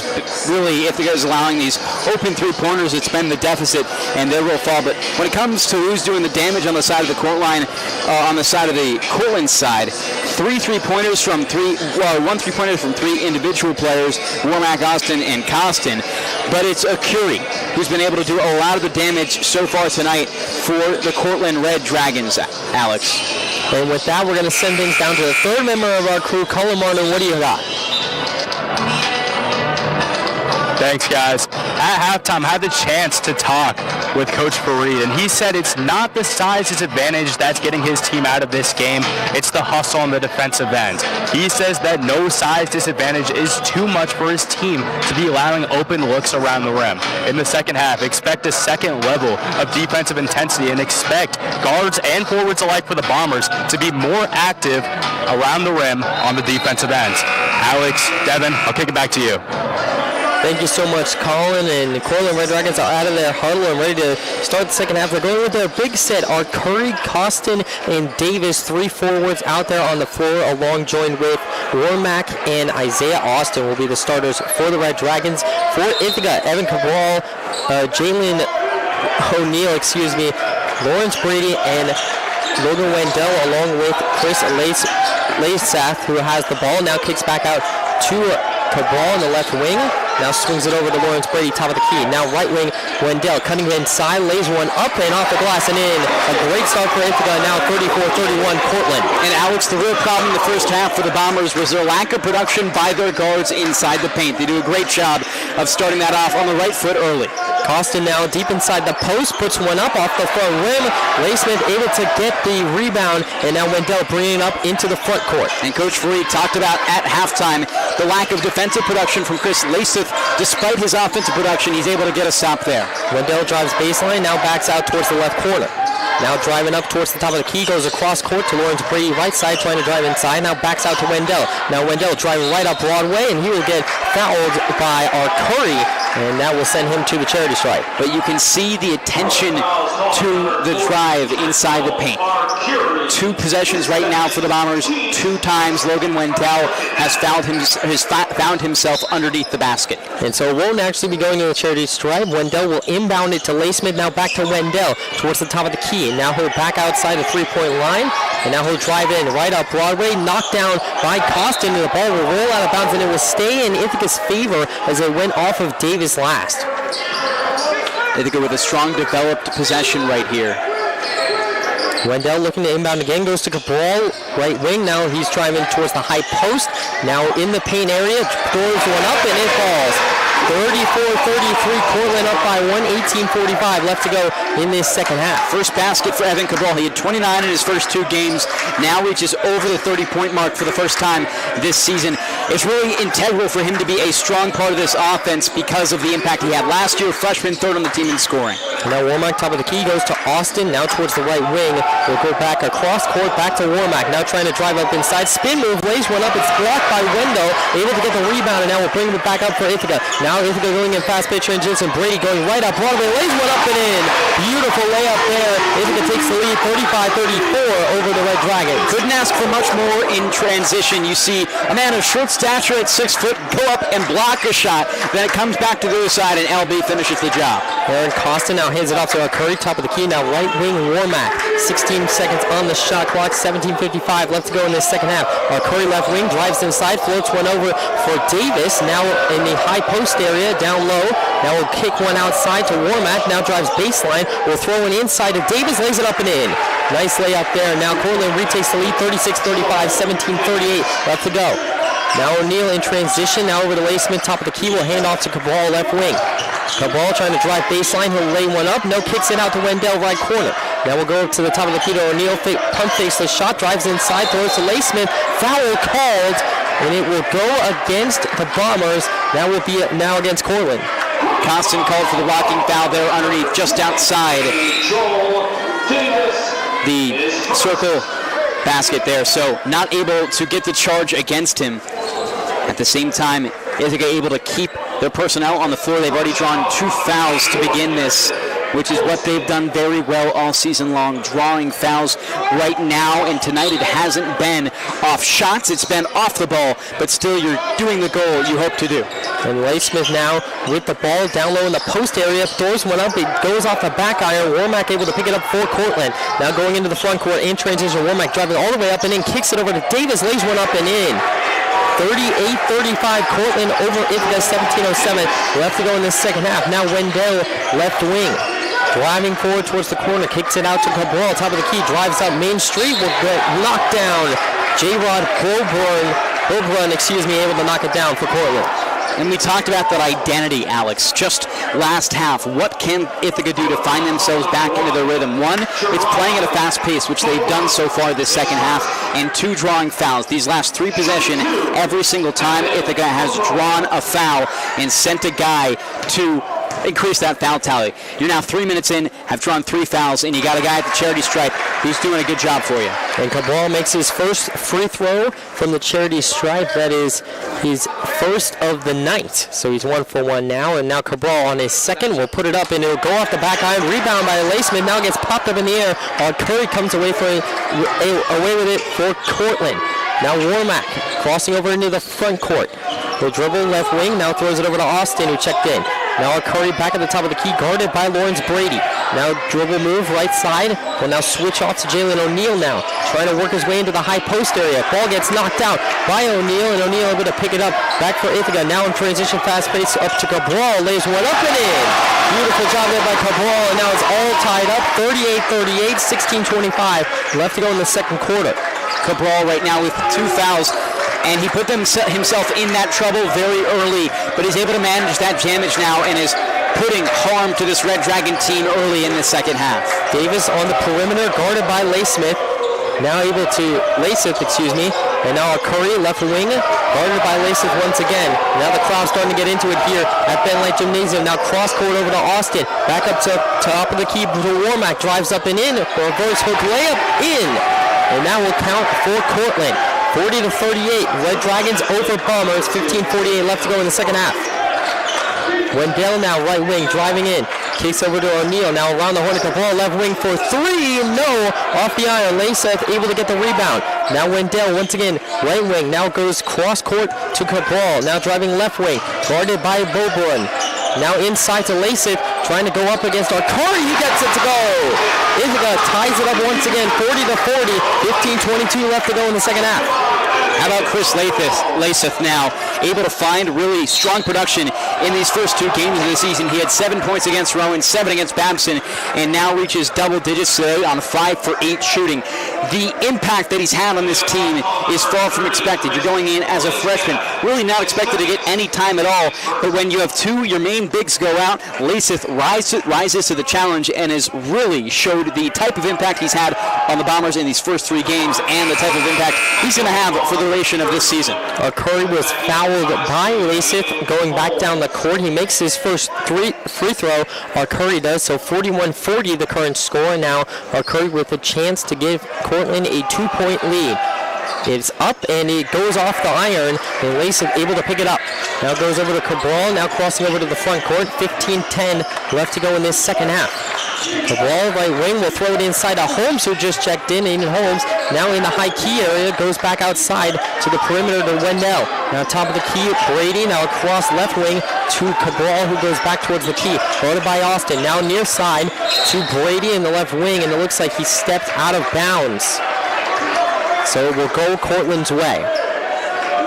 Looks like there was an off-ball foul there against the Red Dragons. Now another foul against the Red Dragons. They push to 4 now, 2 away from the bonus. If they can get to the bonus before 10 minutes, you feel really good for the Bombers. Inbound to Cabral, puts up a shot, and it does not go off the back iron, but a foul called against Cortland.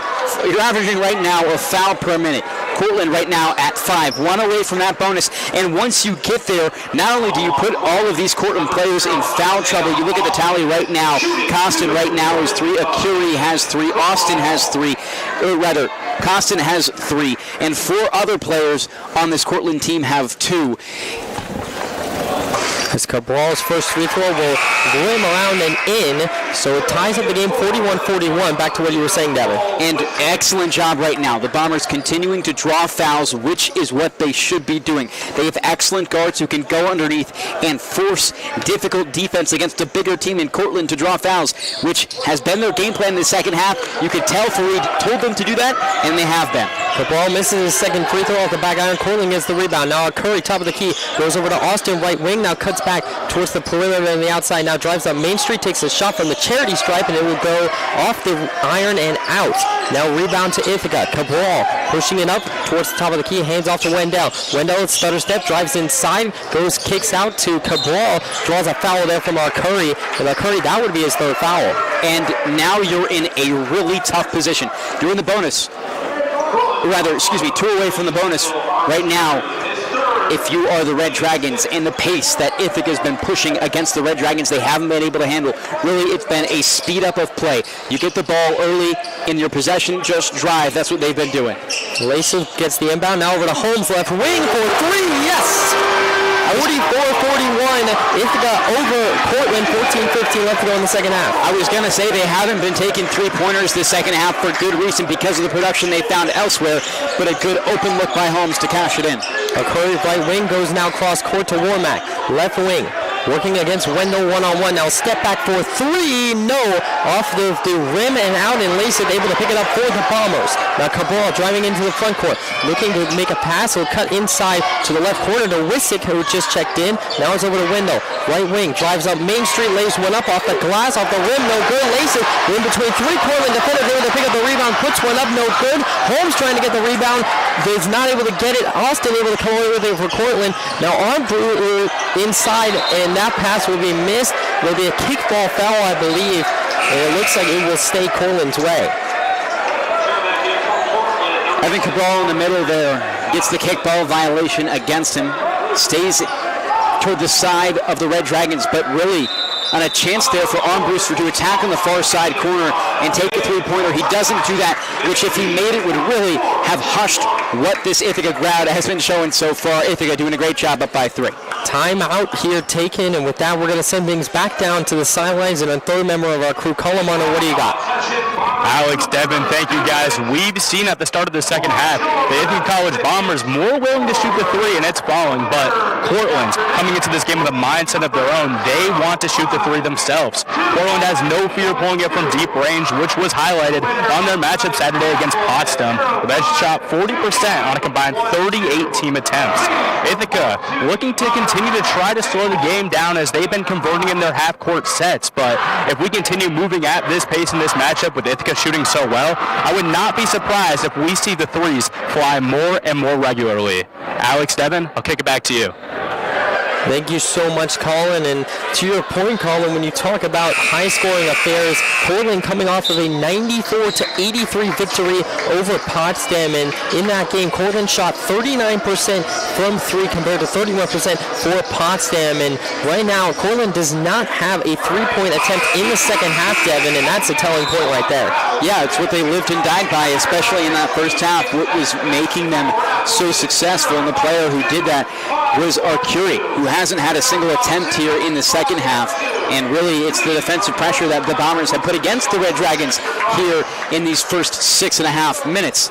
They haven't had any open looks from the perimeter, and therefore no made three-pointers. Womack looking to inbound, 44-41. The Bombers lead 13-32 left to go in this second half. Now it's Costin. Now over to Womack, who hands it off at the point. And Womack will swing it over to Armbruster, left wing. Now back to him. Now back to Armbruster, trying to pull up for 3. Pump fake there. Womack at the top of the key, working his way inside. Will look to pass over to Costin in the post. Able to put one up. No good. Cabral with the rebound for the Bombers. Exceptional defense from Ithaca. No open shots, and that's why they were so delayed. Austin Holmes in transition, now kicks it out to Wendell. Back to Holmes, right wing, will hand it off to Wendell. Almost pulls up for 3, does not. Holmes able to take it, now hands it off to Wissick, top of the key. Able to go back to Holmes, left wing. Holmes still working one-on-one with Isaiah Austin. Now hands it off to Cabral, who's working against Austin. Step back from Cabral, driving inside, kicks it out, and it's deflected by Costin, and will go out of bounds and stay in Ithaca's favor. Great job by Evan Cabral. You see, once he doesn't have that pressure of fouls on his back, his play is completely lifted to a new level as he's checked out of this game. But really, if you're looking at one player, or two players rather, who have made the difference for the Bombers here in the second half, it's Logan Wendell and Evan Cabral. And they have been the two stars and the true playmakers for this team as Lasith gets the inbound, but it gets deflected out of bounds by Warmack, so it will once again stay Bombers possession. I'd like to see the Bombers attack inside. We saw their last come from a three-pointer. And Holmes off of the inbound for three off the front iron, and Warmack quickly in transition, moving it up into the front court. Past the post, one-on-one with Winston, lands it to go. 44-43, Ithaca over Cortland, 12:30 left to go in this second half. And now Jose Padilla checks in and has the ball, now passes it over to Lasith. Now Lasith goes back to Padilla, top of the key. Padilla working his way right side, now cuts up the middle, and will kick it back out to Wendell on the perimeter. Wendell driving inside to the paint area, kicks over to Padilla, scrum for the ball, and both players have it. It looks like that's going to be a jump ball. This one will stay Ithaca's way for now. Or rather, no, it will go the side of Cortland. I think the possession arrow there in Cortland's favor, so they will get possession. It'll be Davis looking to inbound. 12:09 left to go in this second half. 44-43, Ithaca over Cortland. It looks like there's some sweeping of the paint there, and a little stoppage as the referee is about to hand it to Davis, and he does, passes it over to Warmack, and it is a new player. Thomas McKiernan checks in for the first time in this second half, guarding Warmack one-on-one. Warmack goes to the right wing, now he's guarded by Holmes. Now kicks back up to Davis at the top of the key, drives inside into the painted area, now goes outside to Austin, up for three, no one's off the side of the rim and out. Padilla with a rebound for the Bombers. Now he'll swing it over to Holmes, left wing, trying to work his way against Warmack. He'll put up a floater, and it will not be able to go off the side of the rim again. Davis with the rebound for Cortland. Both teams scoreless in these last couple minutes, other than Cortland getting their only other two-point shot. Bombers still playing a good pace on defense. And Warmack with the ball, driving inside in the middle, goes kicked out to Armbruster, now outside to Austin, right corner, now back towards the right wing to Armbruster, now kicks out left wing for Warmack for three, no, and Davis able to get the rebound, kicks it out to Austin, 10-foot jumper is good. Cortland takes the lead now, 45-44, 11:08 left to go in the second half. Padilla now with the ball for the Bombers. Driving up towards the key. Kicks out right side Holmes. Now down low to the corner in Wissick. Wissick drives up, puts up a floater, goes off the front iron. Rebound from Warmack. Warmack now in Cortland in transition. Looking to go quick. Warmack drives all the way up inside, puts up a layup, no good. Davis fighting for the rebound. He does able to get it and is fouled by Lawrence Brady. You don't have your starters on right now for the Bombers, and it's showing, especially offensively. Cabral going to come back in. He'll make a huge difference and replace Holmes. But Wendell, O'Neal, both still on the bench right now, especially Lasith. When you can have the three of Lasith, Wendell, and Cabral on the floor, we've seen that to be extremely successful in the second half. So once those guys are rested up, as long as the Bombers can just hold off the damage for now against Cortland, I feel pretty good about what they do when they can come back. And Kendall Curry checks into the game for Cortland, and Kendrick Wilson is going to be the one inbounding the ball for the Red Dragons as Davis checks out of the game. Wilson now looking to inbound, 10:46 left to go in this second half. And now he will throw it off of Wissick's back, tries to lay it up, but is fouled by Wissick. Wissick they're going to draw only his first personal foul of the day. Lawrence Brady has three. He's the one in trouble right now on the floor. That's why they're going to bring out Chris Lasith to replace him after this first foul shot by Wilson. So Wilson will have two shots. 45-44, Red Dragons over Bombers. 10:43 left to go in the second half. Wilson's first free throw is good. Now extends the lead to 46-44. As you said, Devin Lasith into the game for Lawrence Brady now. Second shot for Wilson coming up. Isaiah Austin back into the game for the Red Dragons. Wilson's second shot is up, and it is good. 47-44, Red Dragons over Bombers. 10:40 left to go in the second half. Jose Padilla has the ball for the Bombers. Right wing now up to Lasith at the point. Now goes Cabral back towards the point, guarded by Costin. Now Kiernan inside. Lasith lays it up to Padilla, lays it up and in. Beautiful layup there for Jose Padilla, and now brings that within one. 47-46, Red Dragons over Bombers. Excellent ball movement offensively. Let's see if they can keep that up. Austin now has it. Now Armbruster left wing. Armbruster trying to work his way up the middle. Now kicks it out left wing to Wilson. Wilson driving baseline will go out to the right corner in Austin. Austin will go cross court to our Curry. Left wing three. Bounces off the back iron. No good. Lasith able to pick up the rebound for the Bombers. Now Cabral has it. Pushing it up in transition to Padilla. Right wing. Padilla now will like to slow things down. Cabral going towards the left side. Hands it off to Wissing. Wissing driving right up the middle. Working against Armbruster. Ball gets knocked out. Picked up by our Curry. Curry now in transition, goes to Kendrick Wilson, left corner, three, no good. Austin able to pick up the rebound for the Red Dragons. Now kicks it out to Costin, now Armbruster for three, right corner, no good once again. Padilla with the rebound. And Padilla now with a career high in points with 4, had 2 for his career high against Skidmore on January 20th. A player who didn't get much action last year is now getting serious minutes off the bench. 9:20 left to go in the second half, 47-46, Cortland over Ithaca. Shot by Padilla, no good. Lasith with the rebound, able to lay it up and in. Ithaca retakes the lead, 48-47. Lasith with the putback. Now Costin driving it up for the Red Dragons, working against Lasith. Now Wilson left wing, slowing things down. 16 seconds on the shot clock. Wilson back over to Armbruster, guarded by Cabral. Armbruster driving towards the right side, right corner.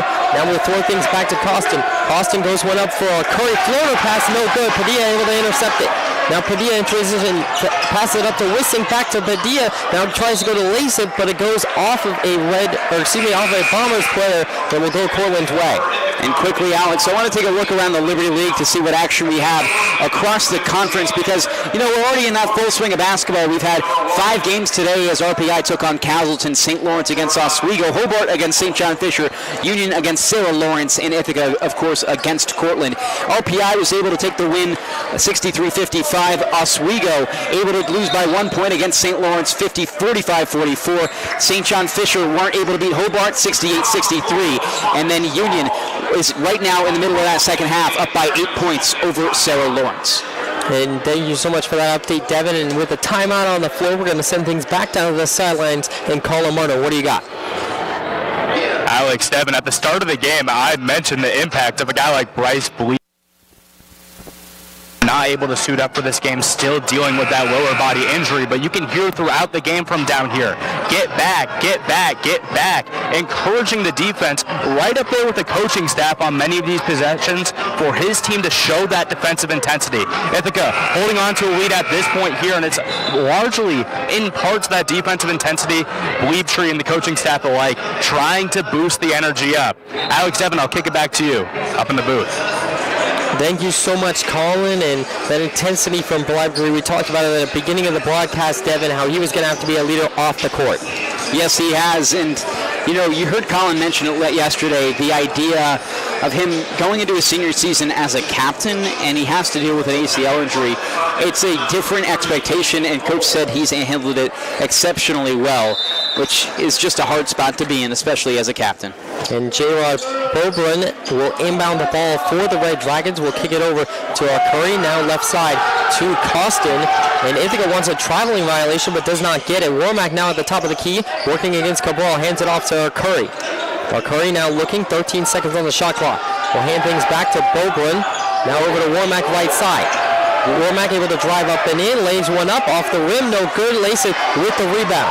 The zone defense schematically has been excellent for the Bombers today. They allowed Cortland to get to 81 points last game with overtime. Today, they've only been able to get to 47 as of now. And there will be a traveling violation against Ithaca. Logan Wendell will get the turnover, and it will go back the Red Dragons' way. 48-47, Ithaca over at Cortland. 8:02 left to go in the second half, and Lasith, his down low presence, 10 rebounds tonight. Also something to note, Lawrence Brady at 4 fouls, 1 foul away from fouling out of this game. Curry right wing We'll hand it over to Wilson. Now goes back up towards the top of the key. Costin now left wing towards Warmack. Warmack driving inside towards the painted area. Will back out now towards the perimeter. And now we'll go right side of Wilson. 8 seconds on the shot clock. Wilson tries to go inside. O'Neal able to intercept. And the Bombers in transition. O'Neal lays one up for Wendell. Layup is good. Logan Wendell with a layup extends the Bombers' lead 50-47, 7:25 left to go in this second half. Forcing defensive turnovers and executing on transition. Bombers continuing to thrive on defense. And they get another one here. Wendell with the interception for 3. No off the front iron. Bounces again, not good. Holmes with the rebound. Cabral for 3 left wing, and no good again off the rim. Wilson able to pick it up for the Red Dragons. But Alex, 2 open threes means there's 2 good tries. You missed a shot or not, that's a good attempt by the Bombers to take advantage of that. Costin trying to go inside, intercepted by O'Neal once again. O'Neal now will opt to slow things down as the pace of play has rampantly accelerated the last couple of minutes. Now Wendell working baseline. Now we'll go left corner. Now back up to O'Neal left wing. Now top of the key to Cabral. 15 seconds on the shot clock. Now lace it inside. Now we back outside to Wendell towards the perimeter. Now towards the charity stripe. Cabral down low to Lasik. Lasik working on Costa, trying to throw one up. It'll be no good. It looks like it'll be a traveling violation against the Bombers. Will go the Red Dragons' way. And it's been 8 minutes since Ithaca has drawn a foul right now, Alex. That game plan that they were used to has slowed down, and with that, their offensive production too. And that has been a big point of emphasis for this Bomber squad. And with that, we're going to send things back down on the sidelines. And the third member of our crew, Colin Martin, what do you got? Thank you, Alex. Alex, Devin, talking about that youth movement that we covered a little bit earlier, we've seen the impact. Jalen O'Neal, Evan Cabral, Chris Lasap, all of these guys getting important run in this game and all in different spots. O'Neal, the point guard of this team, showed big improvement of the offseason. Coach Fareed pointed it out, and we saw it early in the season. Started with a bang, a 20-point performance over Rowan. This game looks to be Lasap's to help out on the scoring front, but once again, all of these young guys getting involved early and often, and as we enter the later parts of this game, we continue to see them thrive on the court. Devin, Alex, I'll swing it back to you. Thank you so much, Colin, and it's truly been the youth movement for the Bombers as they find themselves with a 3-point lead, 50-47, 6:31 left to go in the second half, and Devin, 4 minutes and 8 seconds scoreless for the Red Dragons. How do they change that? Well, I think you just have to break this Ithaca defense.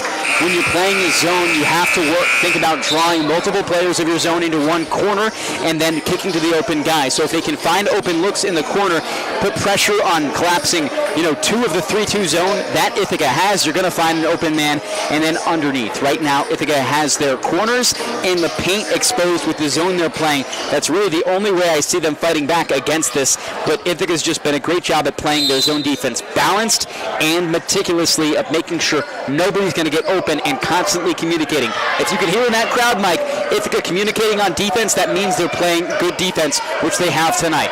Good defense, especially in the second half. Warmack now has the ball for the Red Dragons. Right wing now kicks out to Curry. Now over to Bobrun. Bobrun left wing will look to go back across to Warmack. 10 seconds on the shot clock. Now down low to Costin. Now goes over to Davis. Spin move. Lays a layup up. No good. Able to get his own rebound. Puts it back up off the glass. And it falls. 50-49. Ithaca over Cortland. 6 minutes left to go in the second half. Cabral misses the pass. And now it's Davis able to pick it back up. Spin move dribbling towards Warmack. Warmack not able to keep it off of his foot. And it will go back to the Bombers' way. A lucky break there for Ithaca. And that shot that Cortland was able to score was through that underneath presence. You see 2 bigs on the floor right now for Cortland in Davis and Costin. If they can find both of them space underneath to score a basket, you're going to take advantage of the lack of the size that Ithaca has right now. The tallest player that Ithaca has will be Chris Lasith, but he's the only guy. He can't do all the work. Jalen O'Neal has the ball. Now Lasith inside for the Bombers. Lasith is working right wing. Will kick over to O'Neal, top of the key. Hands off to Wendell on the perimeter. Wendell goes down low to Lasith. Lasith working in the post area, lays one up, and it falls. Great shot there from Lasith. 52-49. Ithaca 3-point lead, 5:23 left to go in this second half. And Ithaca making the right passes on offense too, looking for the right guys and not forcing any shots. Davis now baseline, working his way against Holmes. Will kick out to the right wing for Bobrun. Bobrun working inside, lays up a layup, and it's falls. 52-51. 1 point lead for the Bombers. 5 minutes left to go in the second half. Cabral quickly in transition, and there'll be a stoppage here. Looks like he stepped out of bounds. It'll go the Red Dragons' way. Just little errors, especially in these past couple possessions for the Bombers, stepping on the foul line, committing a travel violation, whatever it may be. I think it needs to clean up those errors and play exceptional basketball for the rest of this game in a tough Cortland team who's not going to give it to them easy. And a lot of turnovers in this game. 14 for Ithaca, 13 for the Red Dragons. Warmack at the top of the key for Cortland. 18 seconds on the shot clock. Now Bobrun. Back to Warmack at the top, guarded by Wendell. Warmack looking for a pass, will go inside to Costin. Costin working against Lathan, kicks outside for Bobrun. 3 in the left corner, no good. Davis with a rebound for Cortland, keeping the possession going. 17 seconds on the shot clock. Davis goes up off the back iron, no good. Cabral with the rebound for the Bombers. And good job by Cortland to force the ball into the paint. Collapses the zone defense. You have men open outside. That's going to be their game plan if they want to score from the perimeter for the remainder of this game. Wendell driving inside, loses the ball. Lawrence Brady able to pick it up for Ithaca. Now Jalen O'Neal back outside. Now top of the key to Wendell inside to Layson. Layson looking to be the playmaker. Will look for a pass. Now able to find one immediately. Hands off to Cabral at the top. Now driving inside. Will lay one up and it falls. Nothing but net. 54-51. The Bombers with a 3-point lead. 3:56 left to go in this second half. 8-point half now for Cabral after scoring none in the first. He's turned the Jets on and has been a huge difference for this Bomber team. No one had scored more. Curry for 3 left wing off the rim. No good. Wendell able to get the rebound. Stumbling back. Almost goes out of bounds. And Bobrun putting pressure on him. And now he gets hit. And there's going to be a foul called against Bobrun. First foul in 10 minutes for the Bombers that they've drawn. Now finally are going to see themselves in the bonus for a 1-and-1. They were looking for this opportunity 10 minutes ago, but they couldn't get it. Now in these final minutes, at least they find themselves in the bonus, so when it goes down to it, and if Cortland finds themselves fouling with little time left, they're going to get trips to the line for it. Ithaca right now only has 3 fouls. They have some to give if they find themselves in a deficit in these final 3.5 minutes. Wendell's first free throw is good, so he will get the second. 55-51, Bombers over Red Dragons. 3:37 left to go in this second half. A lot more disciplined defense right now for Cortland. They have 3 players with 3 fouls. That's Costin, Arcuri, and Bobrun. 2 players with 2 fouls in Austin and Armbruster. Warmack and Wilson each with 1. Nobody else has a foul. But if the Bombers can continue to drive in the paint like they have been doing in the first part of this first half, that's going to get a little bit in trouble, especially when you have 3 guys on the floor, each with 3 fouls. Second shot for Wendell is no good, and folks are listening to Ithaca Bombers men's basketball on 92 WICB Ithaca and the Bomber Radio Network. 3:28 left to go in this second half. Now Armbruster, top of the key for the Red Dragons. The crowd starting to come alive here for the Bombers. Armbruster, 13 seconds on the shot clock, will pass inside to Costin. Costin loses it. Lace is able to seal it. Wendell in transition now trying to go up. He puts one up off the glass. Lathan's able to get the putback, and it falls. 57-51, 6-point lead for the Bombers. 3:09 left to go in the second half. How about a coming out party for the freshman? 16 points, and your leading scorer on the entire floor for Chris Lasaf. You couldn't ask for much more from one game. Coach Fareed said he wasn't expecting him to be this good this early, and tonight he's dominated. 8 for 12 from the field, all under the basket. What a story it's been for Lathan, and I'm sure Colin Martin has more down on the sidelines. Gentlemen, I'm sure you can hear the energy up there, but down here, it is the Chris Lasaf coming out party. The crowd roaring as he gets another putback opportunity. That's something that Coach Fareed said to me at halftime. He's been doing well on offense, but I want to see him chase looks. I want to see him get under the rim and establish his size. The size of Cortland in this one doesn't play as big of a factor when Lasap is doing things like that. We'll see how the freshman continues to play throughout the rest of this game. We're in for a good one. Alex, Devin, I'll send it back up to you guys. Thank you so much, Colin and Devin. What did you want to talk about going out of this timeout? Well, I think I want to focus on the rebounding, which has been a critical point for the Bombers offense today. They're getting defensive boards, and they're winning the rebound battle over a tall team like Cortland. They weren't able to win the rebound battle against Babson on Sunday in that loss. They've been doing that today, which has been a critical point of their success. They are always good on the offensive boards, but the defensive boards have been thriving today, out-rebounding Cortland defensively 27-24. Bombers playing full court press. Womack able to bring it into the front court. Now over to Armbruster, and the crowd's starting to come alive. Curry left wing. Now goes inside to Costin. Costin gets the ball knocked out, loses it. O'Neal picks it up for the Bombers with another steal. O'Neal trying to drive in quick transition, able to pick up the ball that he lost. Kicks out to Cabral. Now Wendell, right corner for three. No, off the back iron. Lacey with the rebound. Cabral once again working his way inside. Kicks out Lawrence. Brady left wing drives inside and shot blocked. Brady able to get his own rebound, and that's going to be a jump ball. Possession error stays the Bombers' way. I wish we had a TV broadcast that all of our WICB listeners could be listening to, because the ball movement right now on the side of the Bombers is incredible. It's exceptional. Nothing that we've seen from them in recent history. Maybe a new look for the Bombers in the continued future. O'Neal now working right wing at the top of the key, drives up the middle into the painted area. O'Neal fade away, jumper no good, and it's Cortland able to get the rebound on Brewster. Armbruster bringing it up into the front court. Once again, the crowd comes alive. Warmack now left wing, and now down to Costin. Costin working against Lathan, back to the top of the key. Warmack now right side to Curry. Back left wing to Warmack, now down low to Costin. Costin working in the painted area, lays one up, able to get his own rebound. Putback is good, and one with the foul. 57-53 now. Ithaca over Cortland, but a chance to make it 57-54 with his and one attempt. No matter how good each side is coming into the game, Alex, you're going to have a fantastic match. It's Cortica. It's what happens. Ithaca football unranked playing the number 2 team in the country on Saturday. I guarantee you it's going to be a close game because of the history between both of those sides. And what Ithaca does, what Cortland does, just brings out the best in either side. Iron sharpens iron, and they've shown that tonight. We have a fantastic game in front of us. Costin, 83% on the season from the charity stripe, able to get his to go. 57-54. Ithaca over Cortland, a minute 48 left to go in this second half. Brady with the ball, able to hand it off to Cabral, now to O'Neal. Left wing for Wendell, three. No, it's off the front iron. Cabral able to get the rebound as it lands in his lap.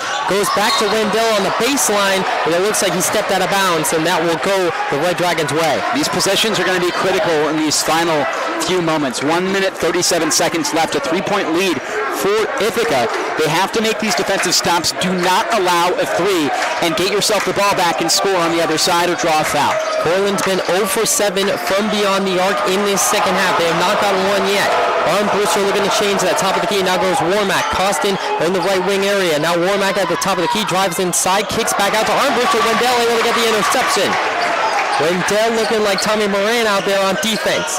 Wendell now taking things slow, trying to draw as much time as he possibly can. A minute 10 left to go in this second half, 57-54. Bombers over Red Dragons. Wendell loses it. There's going to be a foul on Armbruster on the reach-in. And you couldn't ask for much more with that. Excellent job by Wendell to delay the clock by midcourt, but also draw the foul on the reach-in. He gets a chance at the line. There will be 2 shots for Wendell as Ithaca is into the bonus. Still going to be 1-1, I believe, because they're not quite in the double bonus. However, Wendell, historically a strong free throw shooter. His first one is good, so he will get his second one. He's 87.5% on the season so far, Wendell, in free throws. He actually leads the conference, the Liberty League, in free throws during this season. Also shot 80% from the field last season as well, tied for a team high in that stat. Second one is also nothing but net from Wendell. 59-54, Bombers over Red Dragons, a minute and 4 left to go in this second half. Critical baskets right there by Wendell, makes it a 2-possession game, and now you have to slow things down if you're the Bombers, because what you need to do defensively is keep things on your side in these final few moments. Alex, I think as long as Ithaca can keep playing strong defense, especially in the zone that they've been working, I feel good about their chances to hold off 1, maybe 2 possessions. You're not going to have 3 possessions if Ithaca plays their offense right on the other side of the ball. I think if Cortland gets into their action quickly, Ithaca's going to be able to stop it. What Ithaca does have deficits in is in long possession of defenses. You get the ball underneath, defense collapses around, you kick out, and there's a 3-ball open. Cortland hasn't made any of those in the second half, so you're still waiting to see if that happens. I'll see it when I believe it type thing. But if Ithaca plays poised and patient on defense, they're not going to allow 5 points in this final minute. Well, also, Cortland has struggled shooting in the last couple of minutes. Devin, 1 for 5 in their last 5 shots. And Devin, what do you think Cortland needs to do, especially down low, in order to get back? They're down by 5 points with only a minute left.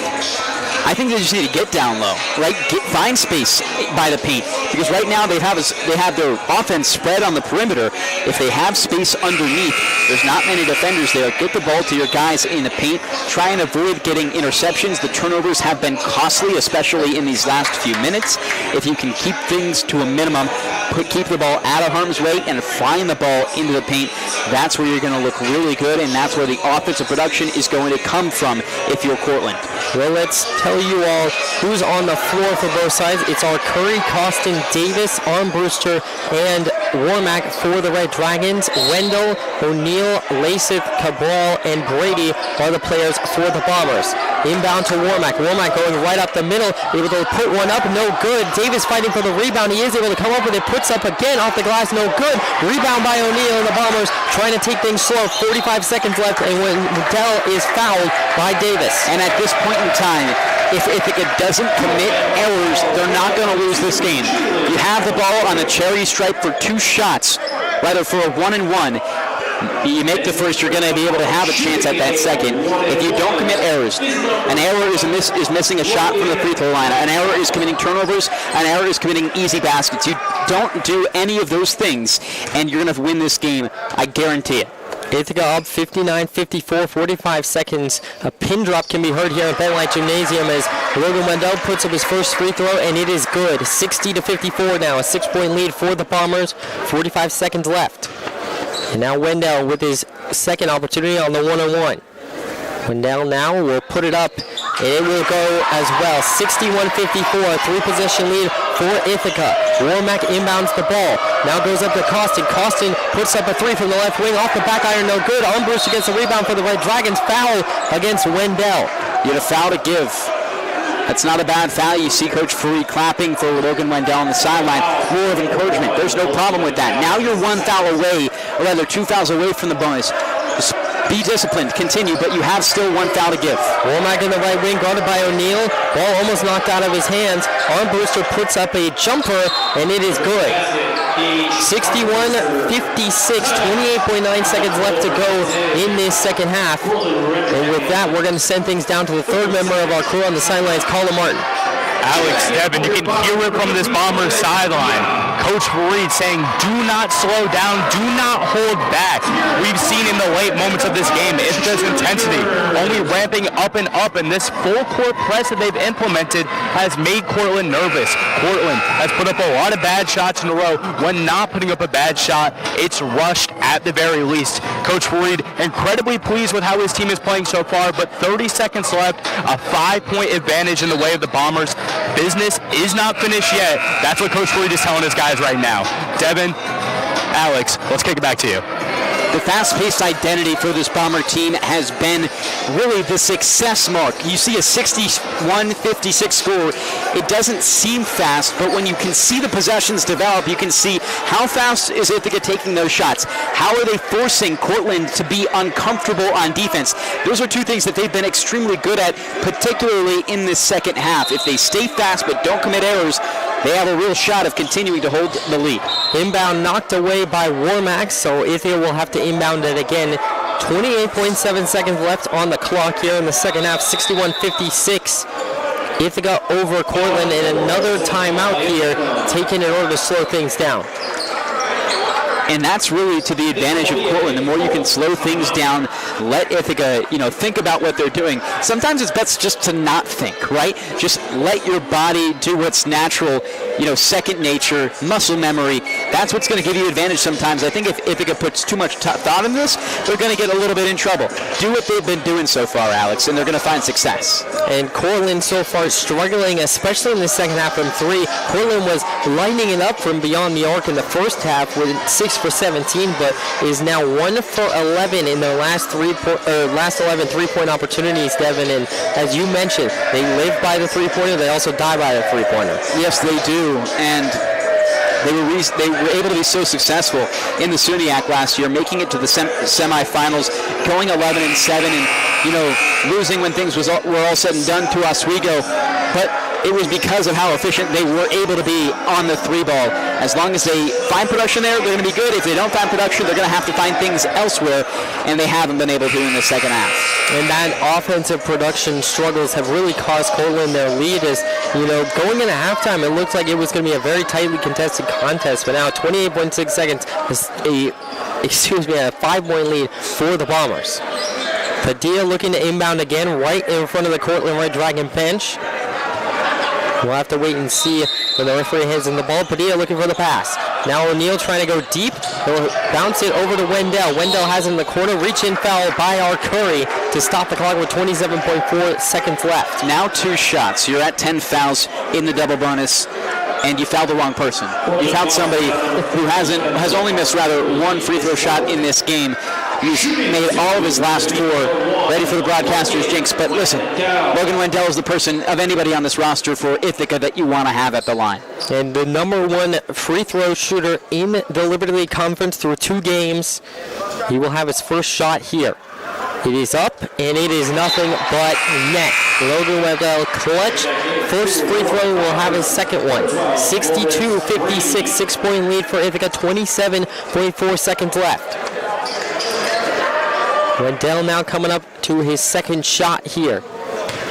The gymnasium that's been so loud throughout the second half, you can hear a pin drop in it now.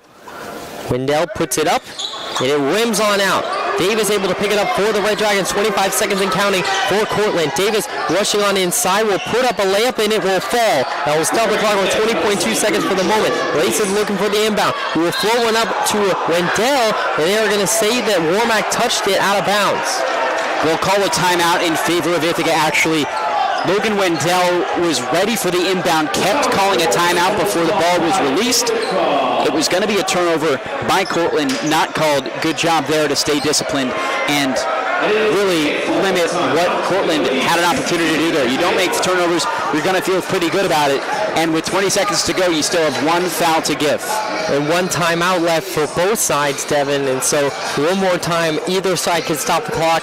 A 4-point game going with 20.2 seconds left. What do you think Coach Fareed is telling his team right now? Well, he's just drawing up a play to get the ball out of their own defensive zone. If they can hold the ball offensively or draw a foul, that's what's going to be successful. You have 20.2 seconds left. It's a 2-possession game. Cortland needs to find a basket quick, find a turnover quick. They're the dog here. They need to, reach beyond and find production.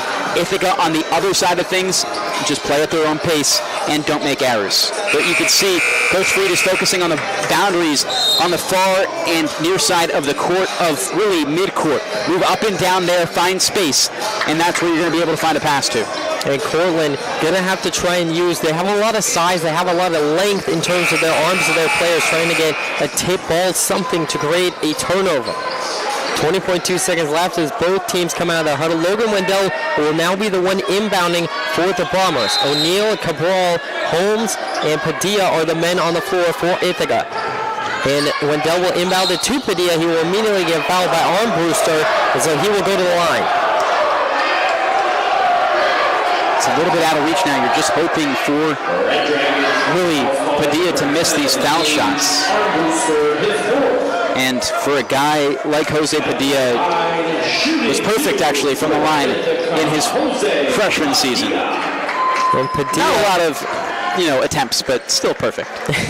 And Padilla has not shot a free throw tonight. These are 2 of the biggest ones. Padilla puts the first one up. It rims, rolls around, and it will fall.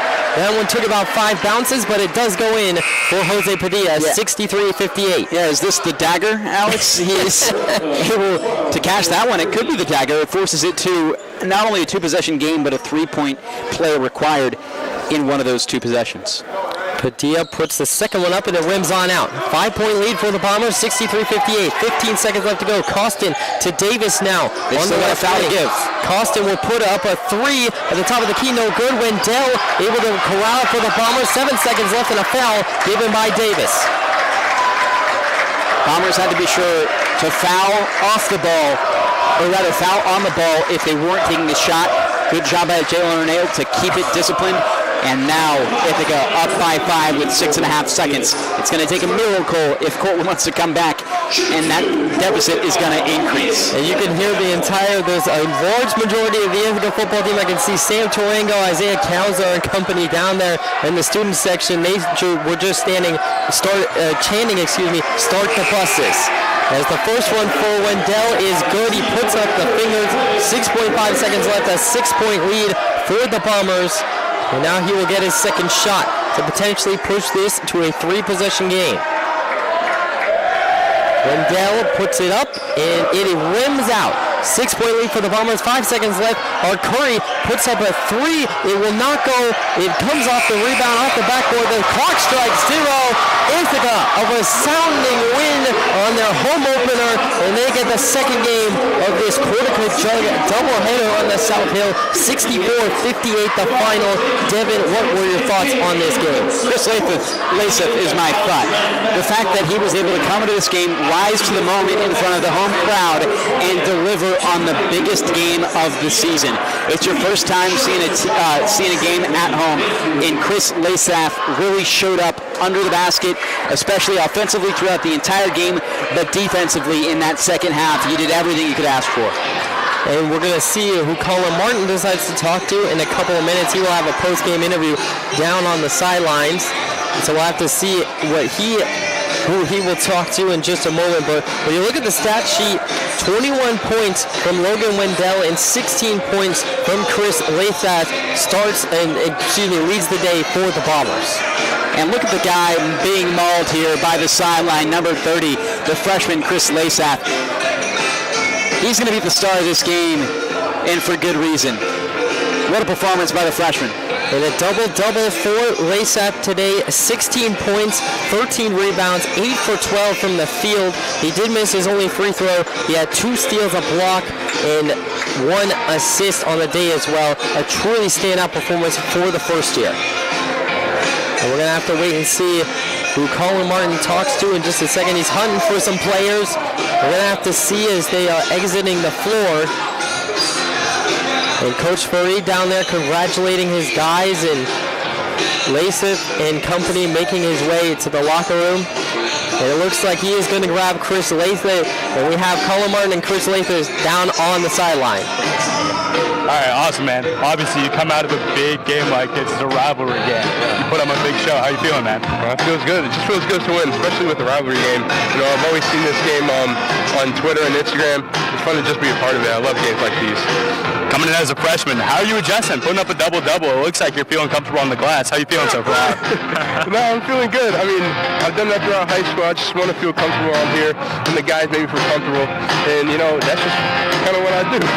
Hey, you're introducing yourself to the Bomber faithful well. For a lot of people, first time seeing your game, what can we expect throughout the season? Same thing, wins, baby, wins. I love it. Thank you, Chris. We'll send it back to Alex and Devin. Good send. Thank you so much, Colin and Chris. And now, Devin, what are your final thoughts on this one before we sign it off and send it to the post-game show? Halftime adjustments by Walid Fareed and the entire team was exceptional. How they were able to see what they were doing wrong and improve on it. They didn't attack the paint and draw fouls. They did that in the second half. They only took open looks from the perimeter in the second half, which they weren't doing in the first. Everything you wanted to see from the Bombers was present in that second half. Discipline on defense, not fouling, and drawing fouls offensively with good shots. Well, that'll do it for us up here in the broadcast booth at Ben Light Gymnasium. Bombers get a resounding Cortica Jug win in the men's basketball game. 64-58 the final. For Devin Jarvis, I'm Alex Stripper saying so long. Stay tuned on WICB for the post-game show coming up right after this.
The first half intensity carried into the second half and created another classic. A Cortland 5-point lead at halftime seemingly evaporated slowly as Ithaca climbed back and won this one 64-58. I'm Max Raymond, post-game here with Jack Behan. And Jack, what did Ithaca do right in the second half that led to this big win?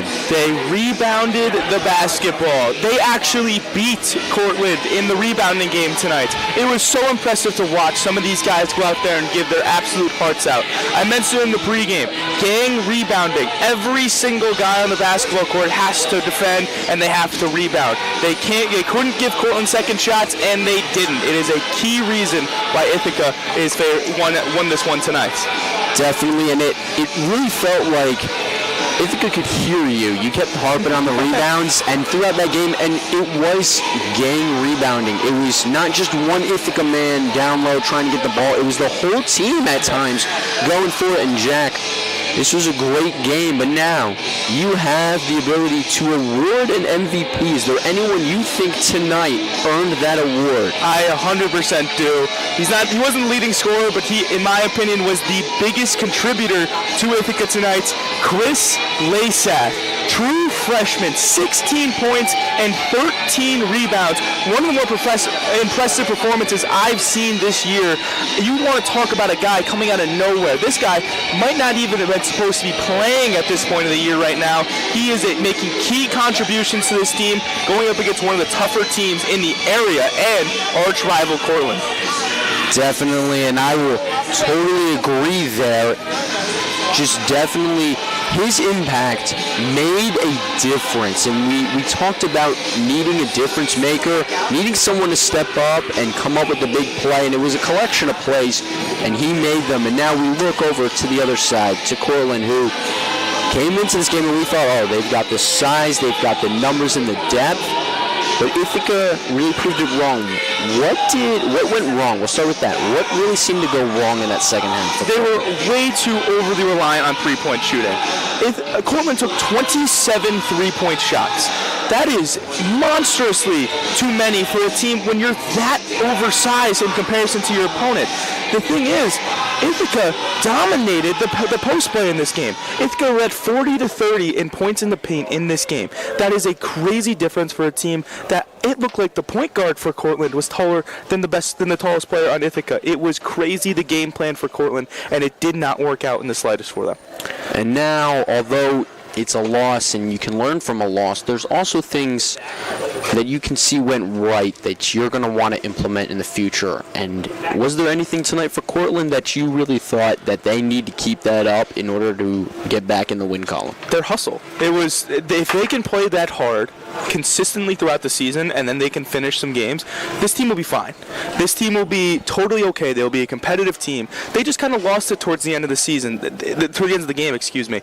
Too many turnovers, too many late turnovers that just gave Ithaca all the momentum, got this crowd completely riled up. It was awesome to witness. But for Cortland, you hustled, you played extremely hard, and that's all you can ask for sometimes. Truly, truly. And before we wrap this up, for Ithaca, it's a win, but is there something that you saw that they need to fix in order to continue winning in the future? They are still shooting awful from three-point land. They didn't have to rely on it today thanks to the play of Chris Lyseth. And Logan Wendo, we didn't mention, at 20 tonight, was key late down the stretch, making some clutch free throws. But 3 for 17 from 3 for Ithaca. That will not get it done most times. And for Ithaca, you didn't rely on it, but you still shot it at a very high percentage. And for me, I want to see them drive to the basket. You saw them, the drive and kicks, the drive and pump fakes. It all worked out tonight, but still way too inconsistent from three-point land for me. Well, this battle is over, but the war between these two rivals continues to rage on. The next battle, Saturday at Cortland, will take place on the football field. Just one more thing. I got a quick little question for you. What's your prediction for Saturday? Ooh, I don't know. I'm